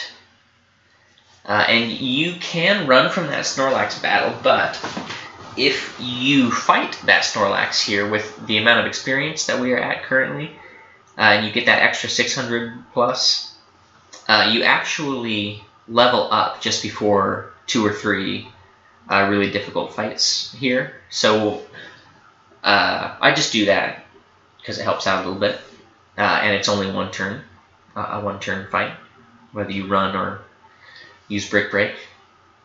Here I'm having a little bit of trouble finding this rare candy. And I think I'm going to take a couple of tries to get this max elixir too. At least I didn't hop over the fence.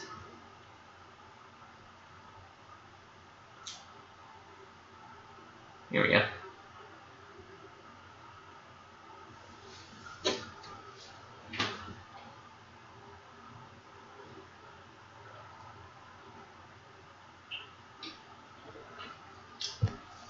Safari Zone.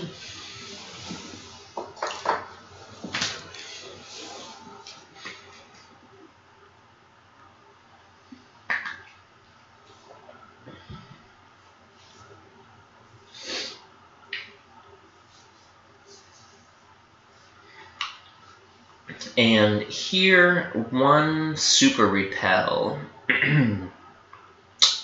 is enough to get you through all of the grass areas. I thought I was in the other menu there. You've got just a few steps of leeway to make mistakes with, but I think that, here, watch this for a second. I think this Safari Zone movement was pretty perfect up until the repel wears off. Yeah. So here, I think getting into the end game, I'm taking a few deep breaths and like realizing I'm making pretty good time, and haven't made like really any big errors, hit any accidental trainers or anything like that. Like I'll usually like accidentally fight a trainer or like a spinner or do some stupid thing, fly to the wrong area or whatnot. But I haven't done any of that.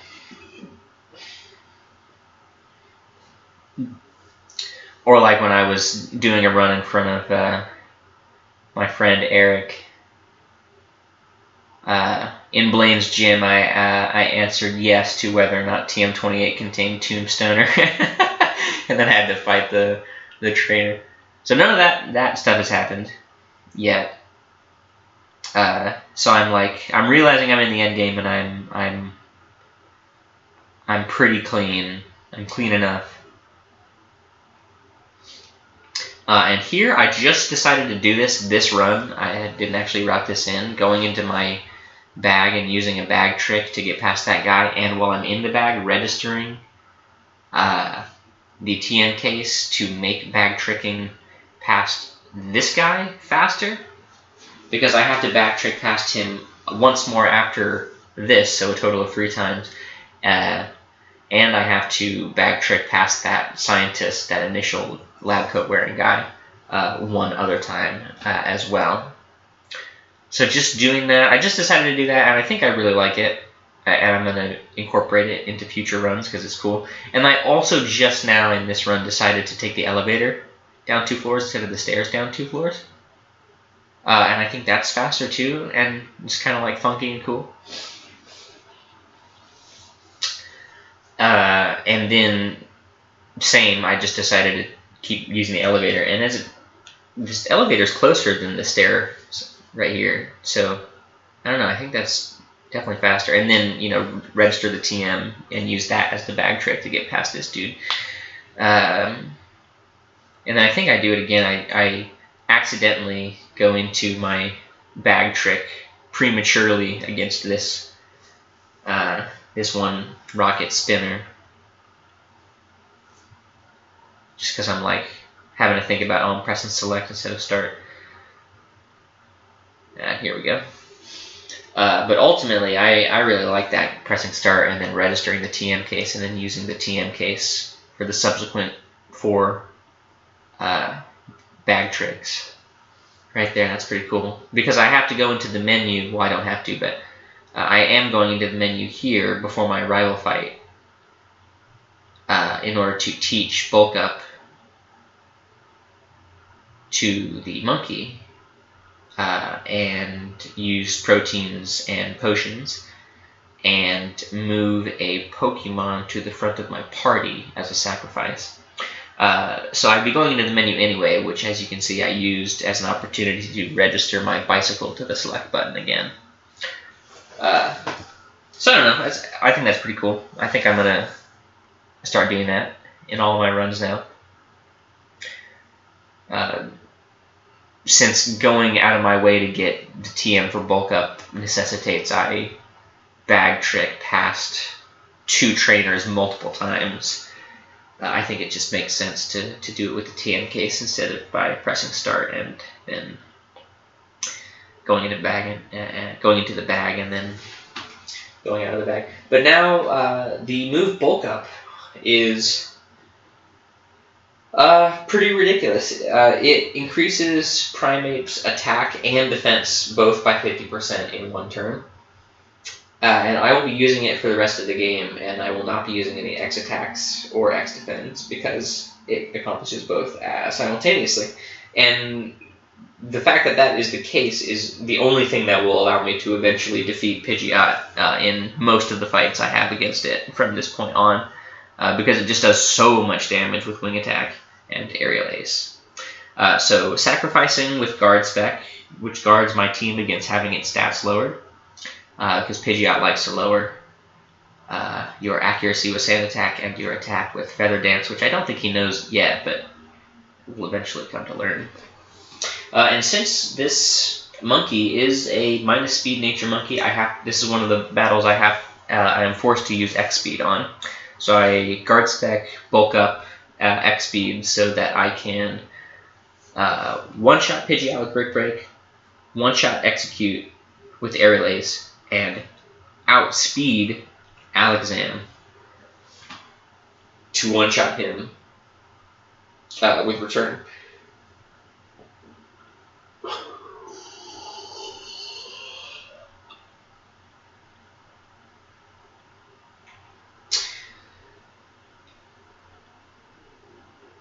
And then, as you can see, had I not needed to use the X speed right there, I would have saved a turn, which would have meant my guard special would have lasted long enough to block that Growlithe's Intimidate, so my attack would not have been lowered by his ability.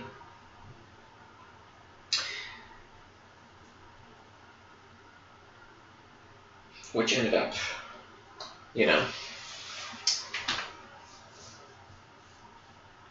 costing some time because I think I Brick Break here and then it... is that what happens? Yeah, wow. I Brick Break twice and he's left with 1 hit point and then Torrent Water Guns me and almost kills me. But we survived. And here is, I think, the biggest mistake in the whole run coming up here. I'm at such low health and I have so few potions, so few super potions, because of all of those supers I had to spam during the SS and rival fight. I'm feeling a little bit pressured. And I've got 1 hyper and 2 supers, so I decide to make a menu error, and then I decide to use 2 supers instead of a hyper, because I'd rather have 1 hyper and a super than 3 supers and no hyper. But then as soon as I do that, I fight these next 2 fights, and I think I go and buy hypers. And then I end up not having to use those hypers. So there was probably a minute or so, or I don't know, 30 seconds to a minute, coming up here that was absolutely player error, decision making blunders. Because as it turned out, I could have waited to buy hypers until a little bit later. I didn't end up having to do any fights that were very risky, and I just wasn't thinking about that correctly. And so now that I have bulk up, I can increase my attack and guarantee a one-shot against pretty much everything that I'll be fighting for the rest of the game until I get to the final slew of gym leaders, of which there are a whole slew of them out there.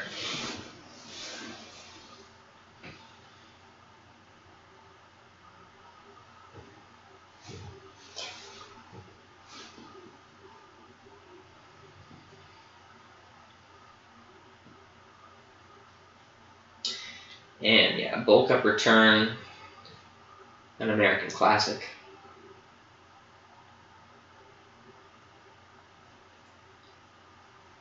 Take a bunch of protein, bulk up. And then one bulk up makes you able to two-shot this Nidoqueen with return. And just like earlier in the game when we used Leer against Nidoran, it poisoned me anyway, to lessen the chance of getting hit by Poison Point, because it means we have to hit her with fewer moves. Here I use bulk up and then return twice instead of return thrice, because it lessens the chance I have of getting poisoned. But as it turned out, I got poisoned anyway, and that's why we buy a bunch of antidotes.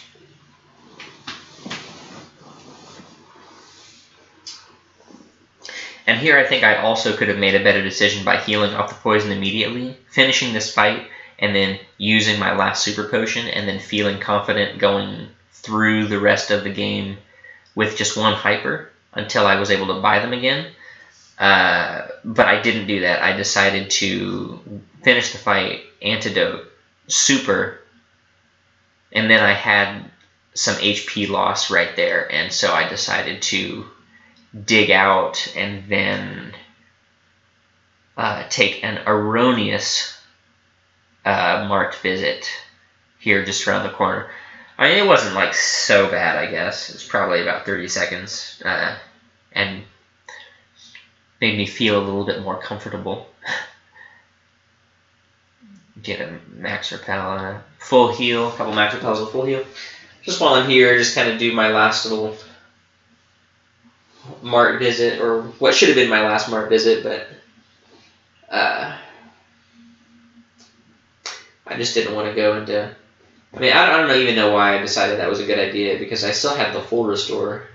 So going into Koga with one hyper and one full restore would be totally safe.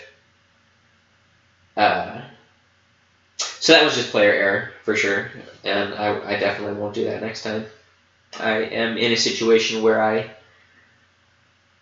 am exiting Silphco with just one hyper. I think a one hyper and a full restore would be totally adequate equipment to get to the last mart, which is on Cinnabar Island before you get to the Elite Four. Everything I buy on Cinnabar Island can be bought at the Saffron City Mart also. It's just the Saffron City Mart is a little bit further away from your exit door than the Cinnabar Island Mart is.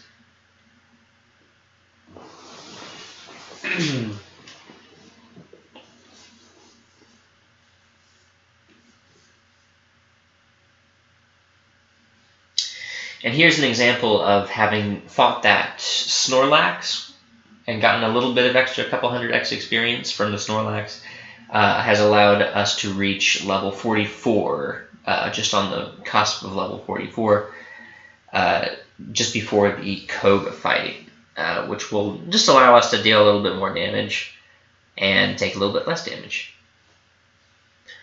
And that will be important because one of his Pokemon can be very problematic. And at this point in the game, the gym leaders now are allowed to have access to inventory, so they can use items like hyper potions, which isn't like the worst thing in the world casually, but in a speed run, you don't want to take extra turns letting your opponents heal and then having to kill them. So bulk up Toxic, and then while I was using bag moves to get past that trainer, I equipped a Poison Cure Berry to the monkey to heal off the Toxic automatically.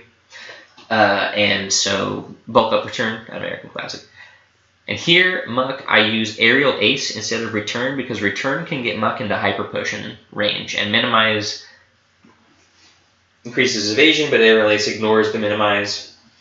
So 2 Aerial Aces will 2-turn the Muck, but Return Hyper Potion, Return Aerial Ace is slower, so it's faster to deal less damage to Muck on the first round. And then I've already bulk up so that Coughing dies 2-1 Return. And then Wheezing, who has very high defense, gets killed in 2 returns. And the reason I saved before that fight is because Coughing turn 1 can use Sludge, but he can also use, Toxic, but he can also use Smokescreen, which lowers your accuracy.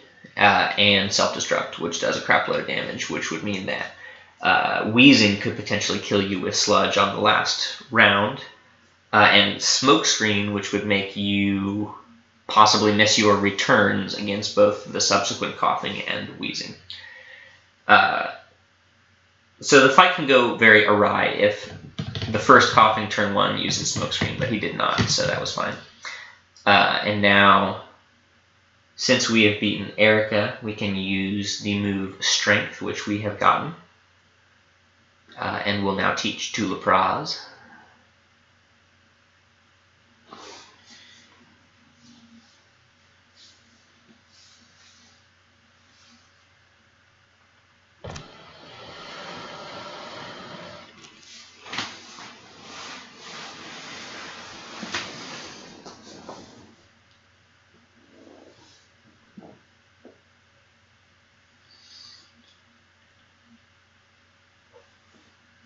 And also teach the move Toxic to Lapraz.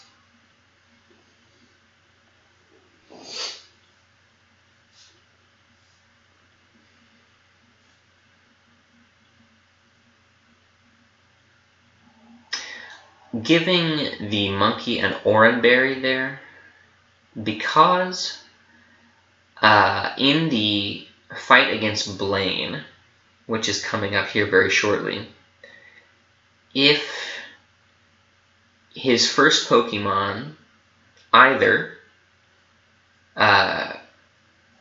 crits turn 1 and burns you, you will die, unless you have that extra 10 hit points from the Oran Berry that will give you time to use your Full Restore, which I still have, or if he turn 2 hits and burns, it will kill you, unless you have that buffer oftentimes. So I equip the Oran Berry just in case I am burned by Blaine on one of these turns, or well, not one of these turns, in case I'm burned by him specifically on either turns 1 or 2. That is when the Oran Berry becomes useful. In a marathon type situation, it is very unlikely to get burned by Blaine. So, if you were playing for the fastest time, Clutch Repel, then you would not bother with the Oran Berry, either grabbing it or equipping it here, but I do. And Carbos, just because we have minus speed, and I don't know, I just felt like it. I know it's there, and so I just grabbed it.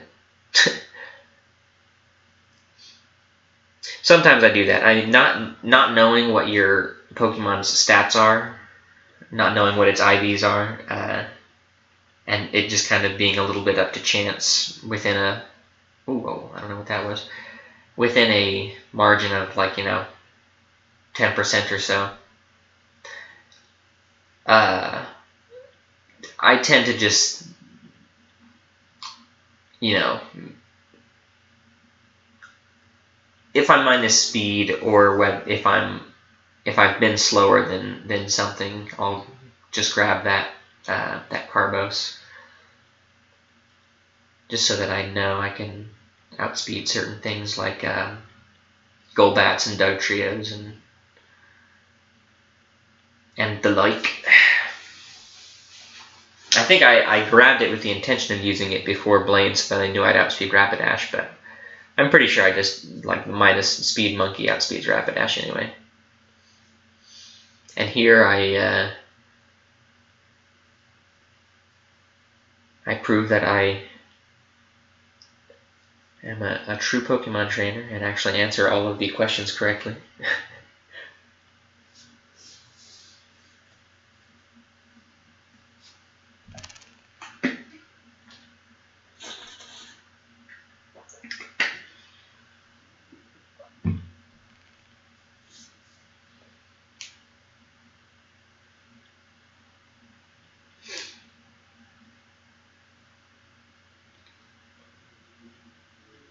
And if you answer a question incorrectly, you're forced to fight that trainer guarding the door. But if you answer the question correctly, the door opens.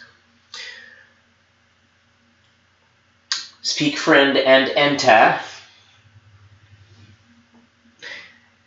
And I meddle on my way through the gym, and I save here because if you are victim to a crit on turn 2, well, I suppose technically turn 3. If you fall victim to a crit on the second time of getting hit, then you will die. There is no possibility of surviving that. So that's just a 1 in 16 chance for the run to be completely over, because I do not have a revive. So I just save.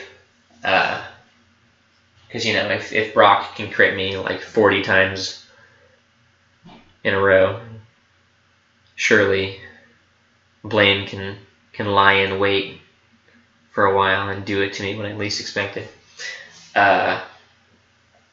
So yeah, a crit from Growlithe here would end me, absolutely. But he does not crit or burn me, so the Oran Berry ends up activating but not really doing anything. But that's okay. And then he has a nice little Fire Blast miss, which allows me to get off a third bulk up and a kill at half health, which will allow me to either my choice of Guard Spec or bulk up, and I choose to bulk up, I guess, because you need to have +3 on your attack, +3 bulk ups. And I get burned here, so I'm forced into the, well, not forced, but I decide to use the full restore to heal the HP and the burn, so that she'll Fire Blast again, yeah. And now that I have +4 on my attack, I'll kill Ponyta and I'll kill Rapidash, and then he will send out Arcanine, which has Intimidate, which will lower my attack from +4 to +3. But I need +3, which is why I did that extra bulk up against Ponyta, in order to one-shot the Arcanine with Brick Break.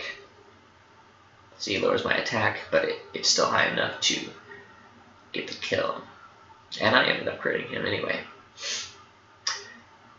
So yeah, that save right there is... I've started doing it because getting crit by Growlithe, or getting crit burned by Growlithe, really stinks.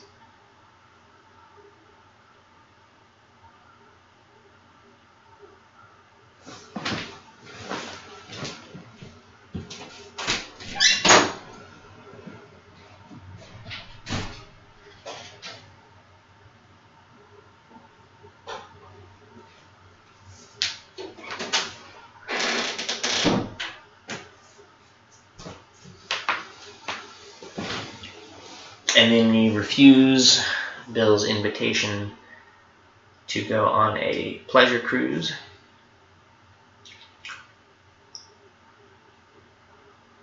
Use the max elixir we picked up from the cycling road, and that will carry us through to the rest of the game, as far as PP goes, until we reach the Elite Four. And then finally go back to Saffron to confront Sabrina. And then forget anything and everything that we ever knew and take the wrong path to avoid the Sylph building.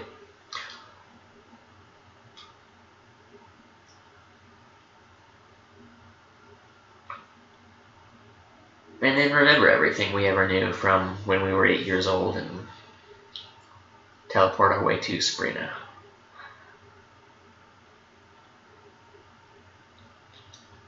And here's another instance where we have a minus speed nature and are required to use an X speed, or the Alakazam, though not owned by our rival, it is still an Alakazam, will outspeed us and kill us in one hit with Psychic.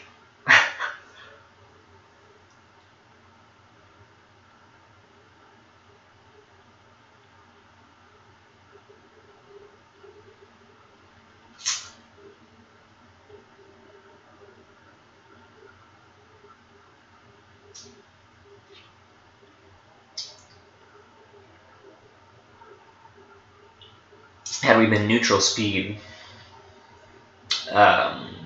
we would have both outsped Alakazam and one-shotted everything in the gym. I wouldn't have needed to use items at all, but fortunately Kadabra cannot one-shot us, and so his AI feels like his best option is to increase his stats so that he will deal more damage to us on turn 1. So we take that opportunity to increase our speed and then sweep Sabrina's party.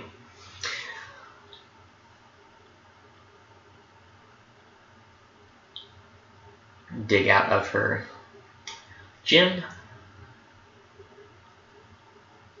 The only gym out of which you can dig. Since it has teleporters, I guess it's considered a dungeon.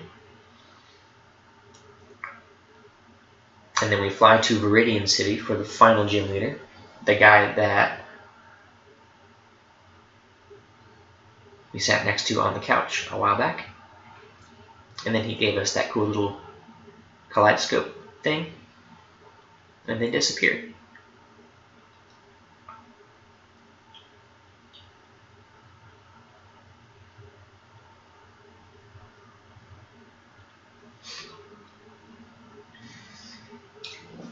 I'm pretty sure that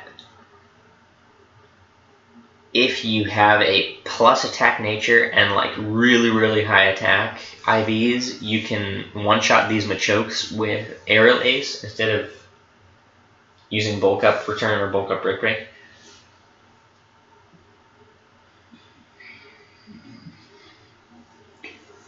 But again, no RNG manip monkeys. A lot of the times I'm making decisions based on the assumption that I do not have maxed out attack stat.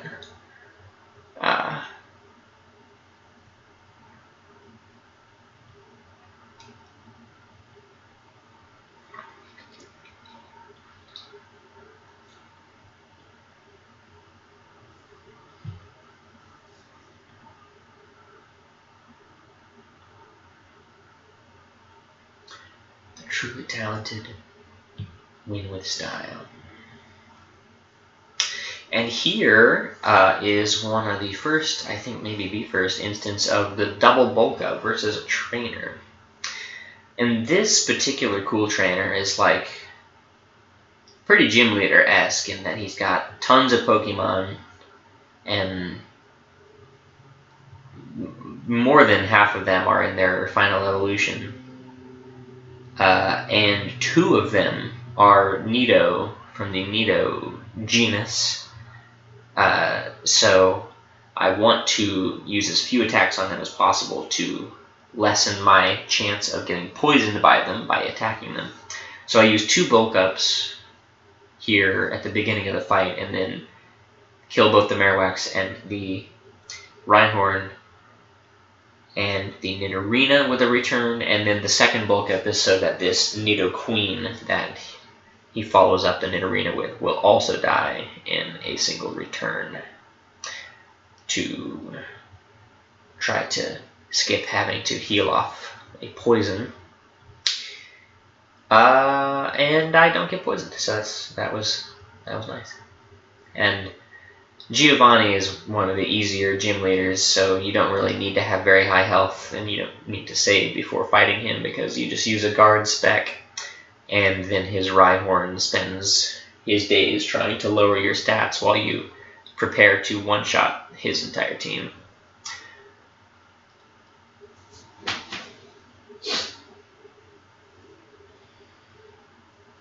Don't accidentally use an X speed like an idiot. And Scary Face would normally lower your speed by 2, but the guard spec blocks it. And here Rhyhorn is just trying to look at me with a scary face, and I am not intimidated or scared.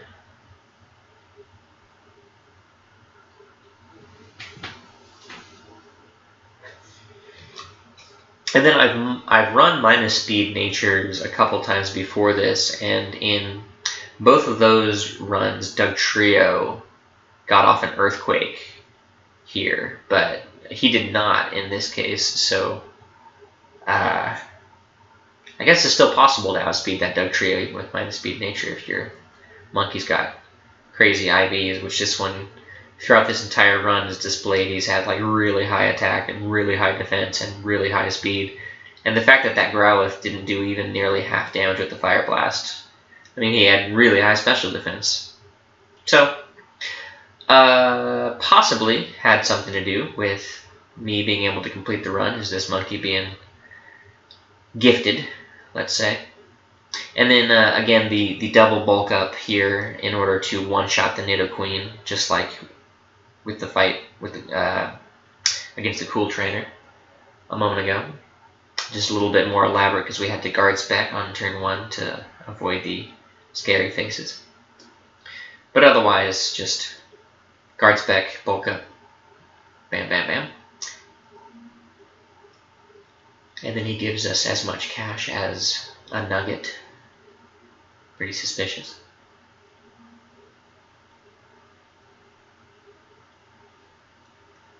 And then here, also having fought the Snorlax earlier, has just given us the ability to level up right here prior to a very difficult rival fight, which I am going to use rare candies prior to entering into. 1, because it's a hard fight, and 2, because you need to make sure that your level is high enough before entering Victory Road, because if you are, I think, level 48 or lower,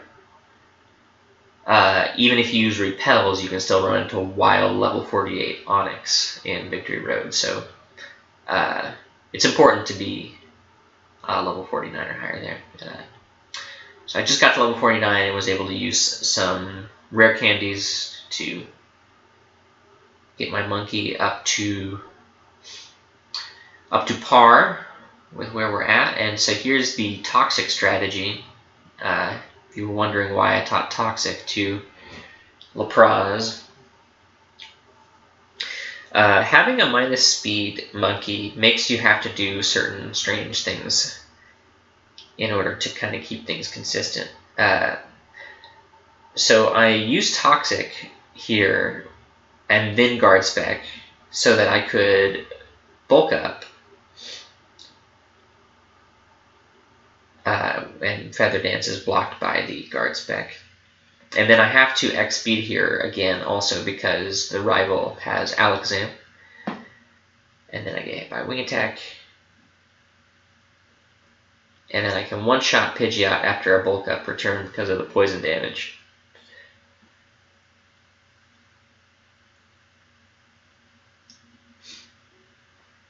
And then the X speed lets me get past Alakazam, who, obviously dies in one bulk up return.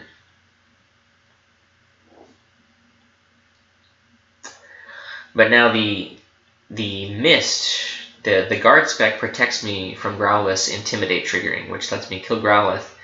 And had I not used Toxic on Pidgeot, then I would have had to bulk up twice in order to kill him.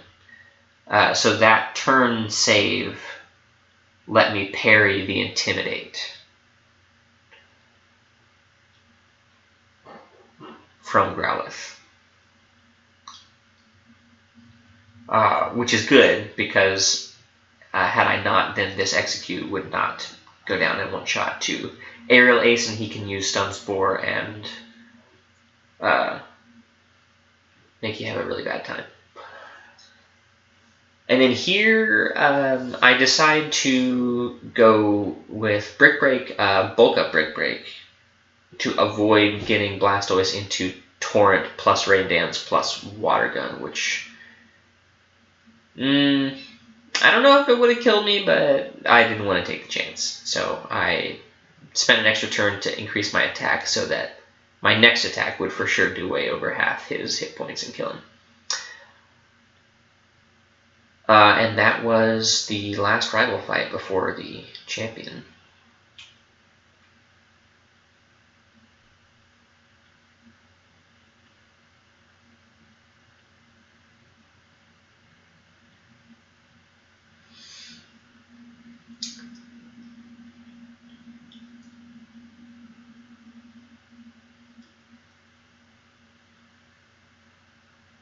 Getting past all of the gym badge verification ceremonies.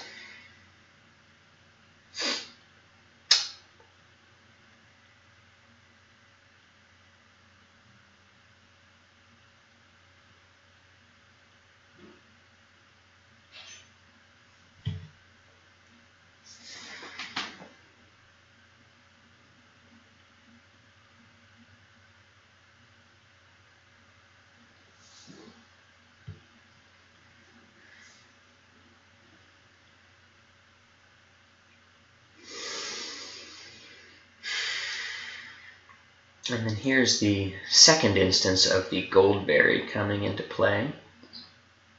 Or Citrus Berry, I guess it's called, in this game.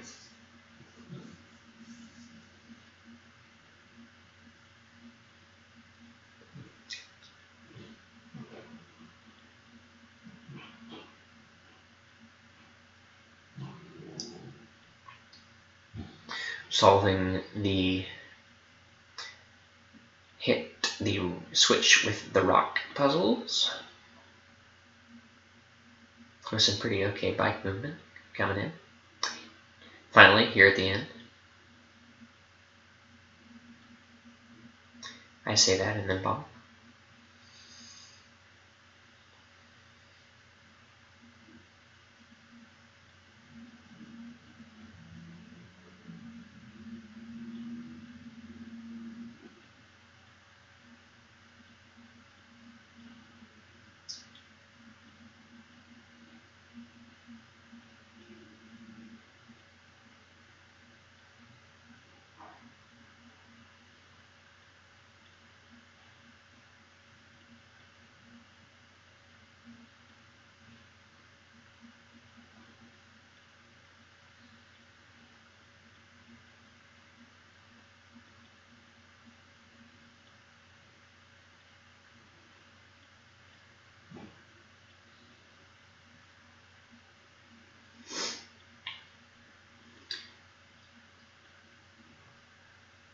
Getting caught up in my movement there for a moment, and then getting off my bike just to make sure I don't totally blow it.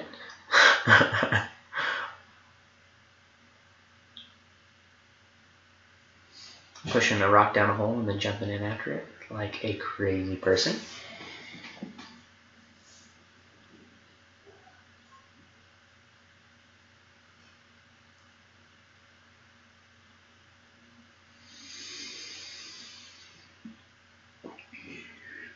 I think here I'm taking a deep breath as I push this rock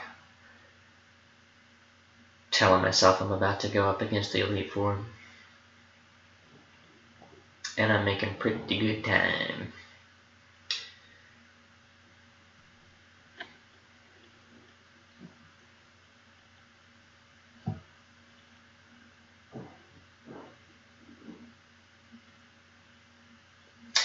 And then I totally get caught up in my own head and mess up my menu navigation with the box like multiple times.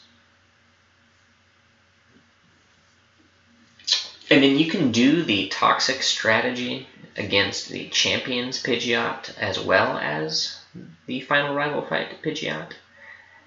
But if you do that and he doesn't attack turn 1 and instead he does a status move turn 1, then the toxic damage will cause the Champion's AI to switch Pidgeot out for Executor, which you can't set up against because Giga Drain is just too brutal. Since Bulk Up makes Aerial Ace do less damage, it does not make Giga Drain do less damage. So I do not use the Toxic strategy anymore against Champion. And here we go. Elite Four, save before Lorelei because anything can happen now. And ideally, if Dugong uses the move Safeguard, the fight's guaranteed, but unfortunately he uses Ice Beam turn 1 and then does not use Ice Beam turn 2 and instead uses Hail turn 2, which means that we cannot heal and then kill Dugong because we would then be at low enough health for Slowbro to kill us. As you can see, I'm kind of contemplating what I have to do here to still be able to complete the fight. And as it turns out, I'm going to have to unfortunately do a similar thing to the rival SS and fight where I use a few Hyper Potions while I get hit by the hail.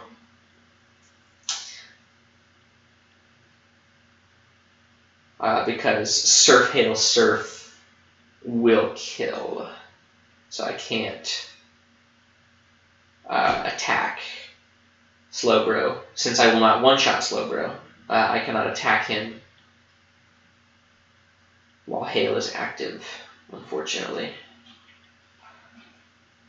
Had I a much higher special defense monkey, or a plus special defense nature monkey, this would not be the case here in this fight, but now that the hail has stopped, I feel fairly confident I can survive a Surf.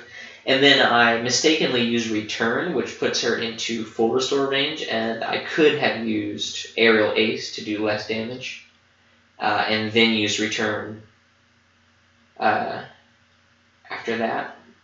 But I did not do that because I was not focused enough to have the clarity of mind to do that. But now that I have 2 bulk ups and Slowbro is dead, I can break the rest of her party without any risk. Even though I am at 2 hit points. Well, the last time I got to Lorelei, I killed Cloister with 1 hit point.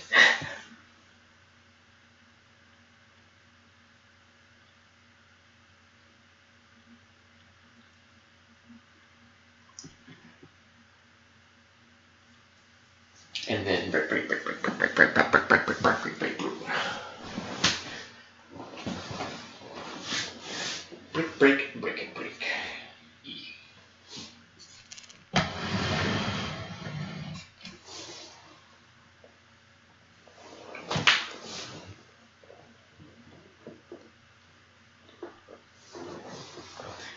Obviously heal before the next battle.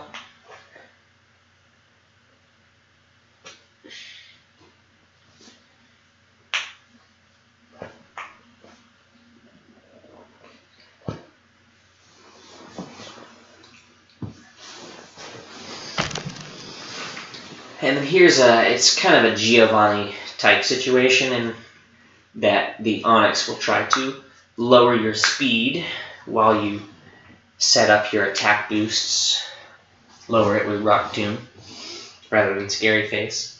So you guard spec immediately and then bulk up for the rest of the fight. The Machamp at the end of this battle, if you are not a plus attack nature or very high attack IVs, will survive 3 bulk ups and an attack.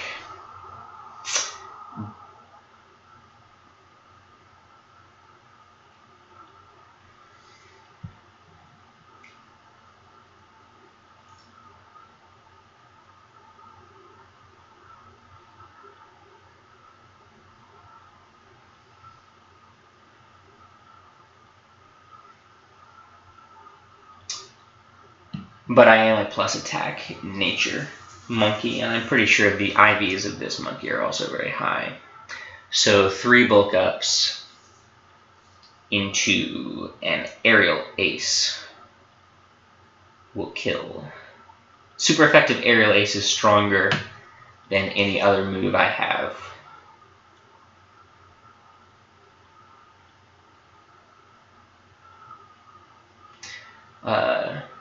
It is a 60 power move, and super effective makes it a 120 power move against Machamp. So 3 bulk ups into aerial ace will kill Machamp. And back when I used Squirtle as my starter rather than Charmander, the rival and champion had Venusaur as his last Pokemon rather than Blastoise, which I would also use aerial ace against.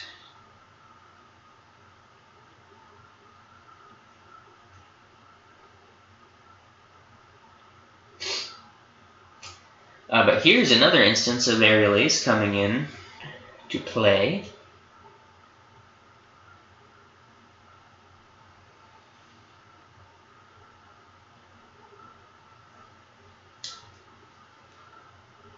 This Gengar uses Double Team over and over and over again, and there are 2 other ghost types that Agatha uses, one of which is a higher level, faster Gengar, which I'm not faster than, and will have to use an X speed to outspeed, but who is also level 58, and who will not die to a single aerial ace, which is the only thing that can hit her, unless I use bulk up an abundance of time. So I'm going to be using bulk up a bunch, and X speed, and then acing her ghosts, and using return on her 2 poison types. Well, every single Pokemon she has is poison type, but on her Arbok and Golbat.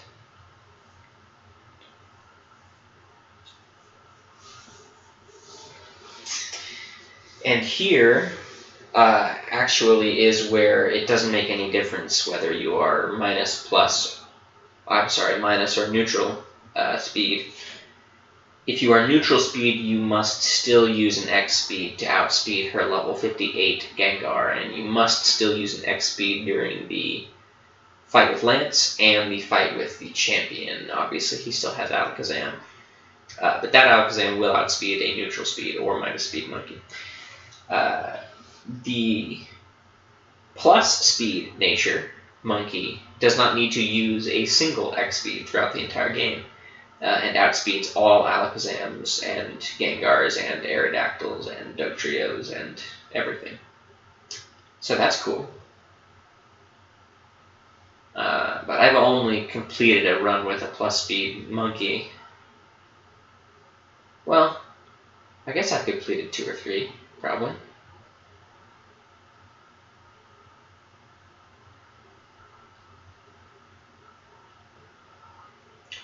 But yeah, plus speed is nice because you don't need to take extra turns in 6 different battles, and you don't need to spend, several $1,000s on X speeds. So it can be pretty nice.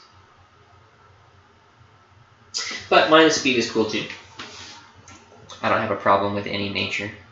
The only thing I have not done is ever try to run a minus attack nature. I think I've completed the game with a rash nature too, with like a 240 or 238 or something like that. But anyway, saving before Lance because I am paranoid. And sometimes I don't know when Lance will or will not use the move Hyper Beam. And I don't know if the move Hyper Beam will crit. And when... this only really becomes relevant later in the game when I start using Bulk Up, but your opponent's critical hits will go through your Bulk Up defense boost. So no matter how many times I use Bulk Up, if I get hit by a critical hit, it will do a lot of damage. And so here I'm predicting that Hyper Beam will be able to kill me, but it would not be able to kill me, or he'd used it. So he uses Twister instead. So I could have, I guess, made some better decisions by using Bulk Up one extra turn to get myself into low hit points, so that he would use Hyper Beam to try to kill me, which I would heal prior to getting hit by, and then he would have to recharge for a turn while I used Bulk Up some more and save a little bit of time and maybe a potion. Well, saving a potion is saving time, but you know, saving both time and a potion. Saving time by avoiding having to use a potion. But that was not the case here. I guess this primate has, I think, very good defense stat. I'm used to running usually a little bit lower defense, so I think the Gyarados would tend to use Hyper Beam here, and I'm expecting to, but he's not. And then you have to max out your attack completely. And you must, of course, X-Speed, where this Aerodactyl outspeeds you and uses Wing Attack, and Wing Attack super affects you, and it will always crit, which will go through your Bulk Ups, and that will always kill you 100% of the time. But you have to use Bulk Up to max out your attack completely, or this Dragonite will not die to a return, and then he will use Outrage, and it will kill you.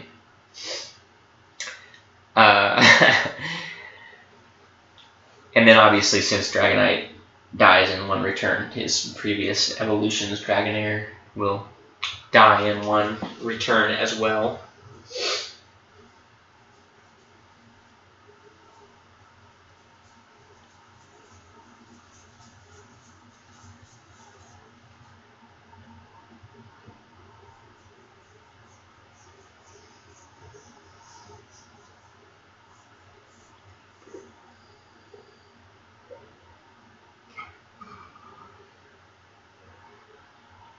And then here we go, the champion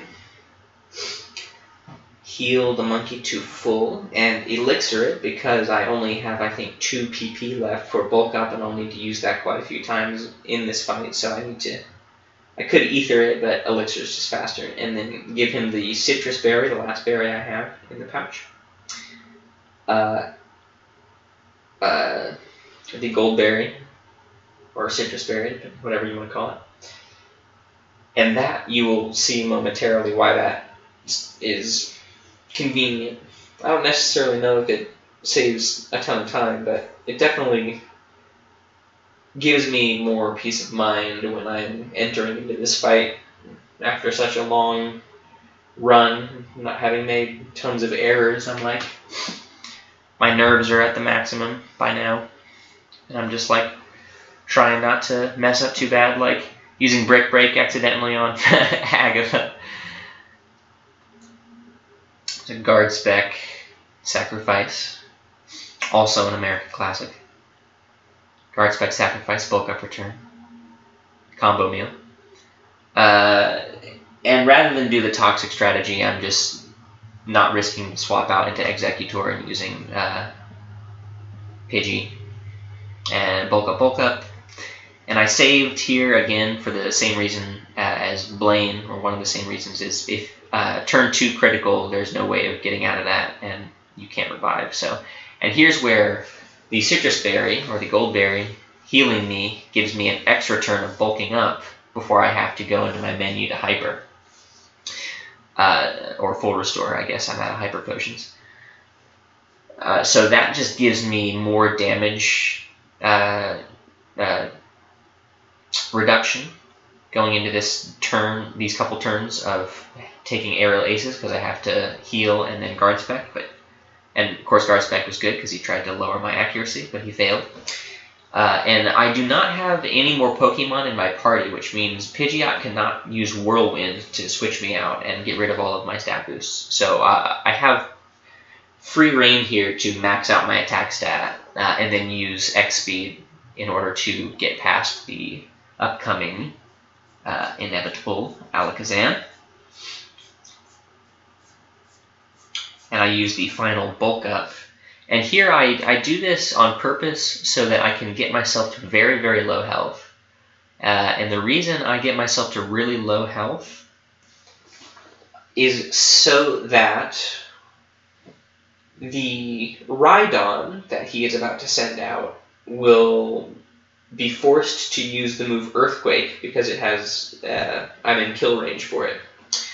Which means that I can heal and block the Earthquake, and then use Guard Spec and block the Scary Face, and then kill the Rhydon, and have a Guard Spec active to block the Arcanine's Intimidate, which would lower my attack to +5 instead of +6. Which probably isn't a big deal, but I don't want to risk not one-hit killing the Blastoise, which I sometimes have needed +6 attack in order to one-hit kill with Brick Break. And here was the heal into Earthquake, Guard Spec into Scary Face, Brick Break into Parry Intimidate into Brick Break. And then I Brick Break Blastoise in Brick Break Blastoise. Brick Break Blastoise in one hit because my attack is maxed.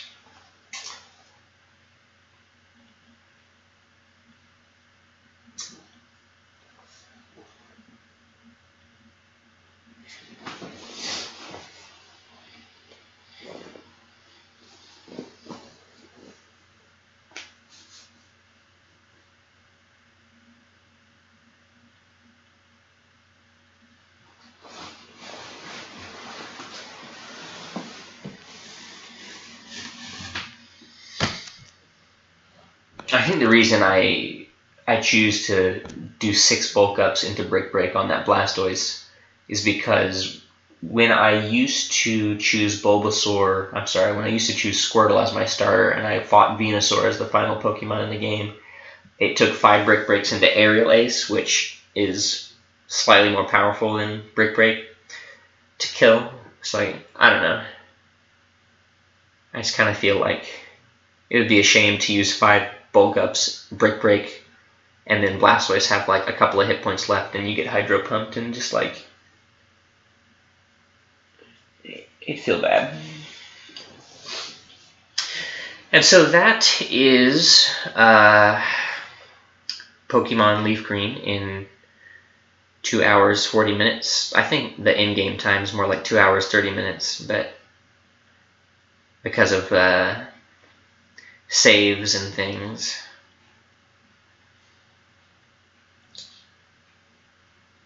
Yeah, that's that. That's the game. That is the video game.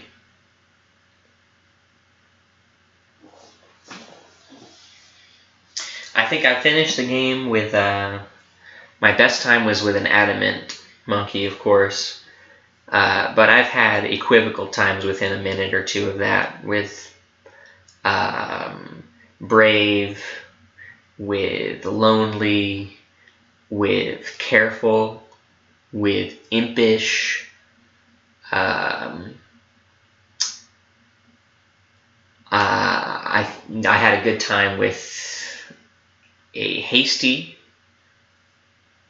Mankey. And I think I've had a couple of good times just with straight, the neutral natures like bashful and docile and quirky and serious. So yeah, I think that run was absolutely suboptimal in its execution. Tons and tons of movement errors and menu errors that can be ironed out with subsequent runs and practice, just with continued effort. And then there was that one, the mart visit that I, for some reason, felt in the moment I needed to take in Saffron City after completing the Sylph Company building. That turned out to be unnecessary and cost a minute-ish. But other than that, I thought that my luck in the middle and end games were very good. My luck in the early game was not very good. It took me a while to find a monkey, and then oh Metapod.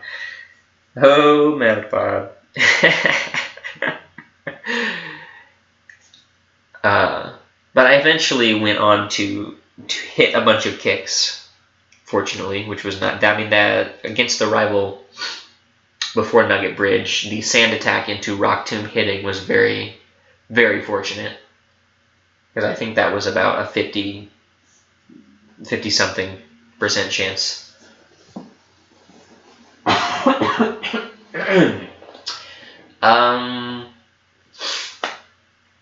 I didn't hit any accidental trainers. All of my optional trainers were necessary in terms of the rare candy timing that I had.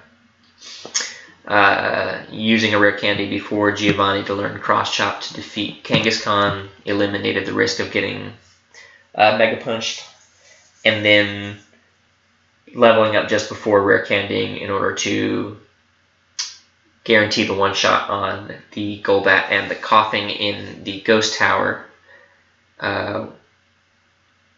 All of the trainers were necessary leading up to that point to do that, and then reaching level 49 just upon defeating Giovanni enabled me to make good use of rare candies just before a difficult rival fight, which then let me bulk up and then one-shot Pidgeot with return and then sweep the team. So that was good. The movement and menus weren't the cleanest, but there weren't any major errors. And I think the decision-making overall was pretty good in terms of when to use what items, just apart from that, obviously the saffron incident, we'll call it. And then accidentally breaking Gengar against Agatha. Yeah, but other than that,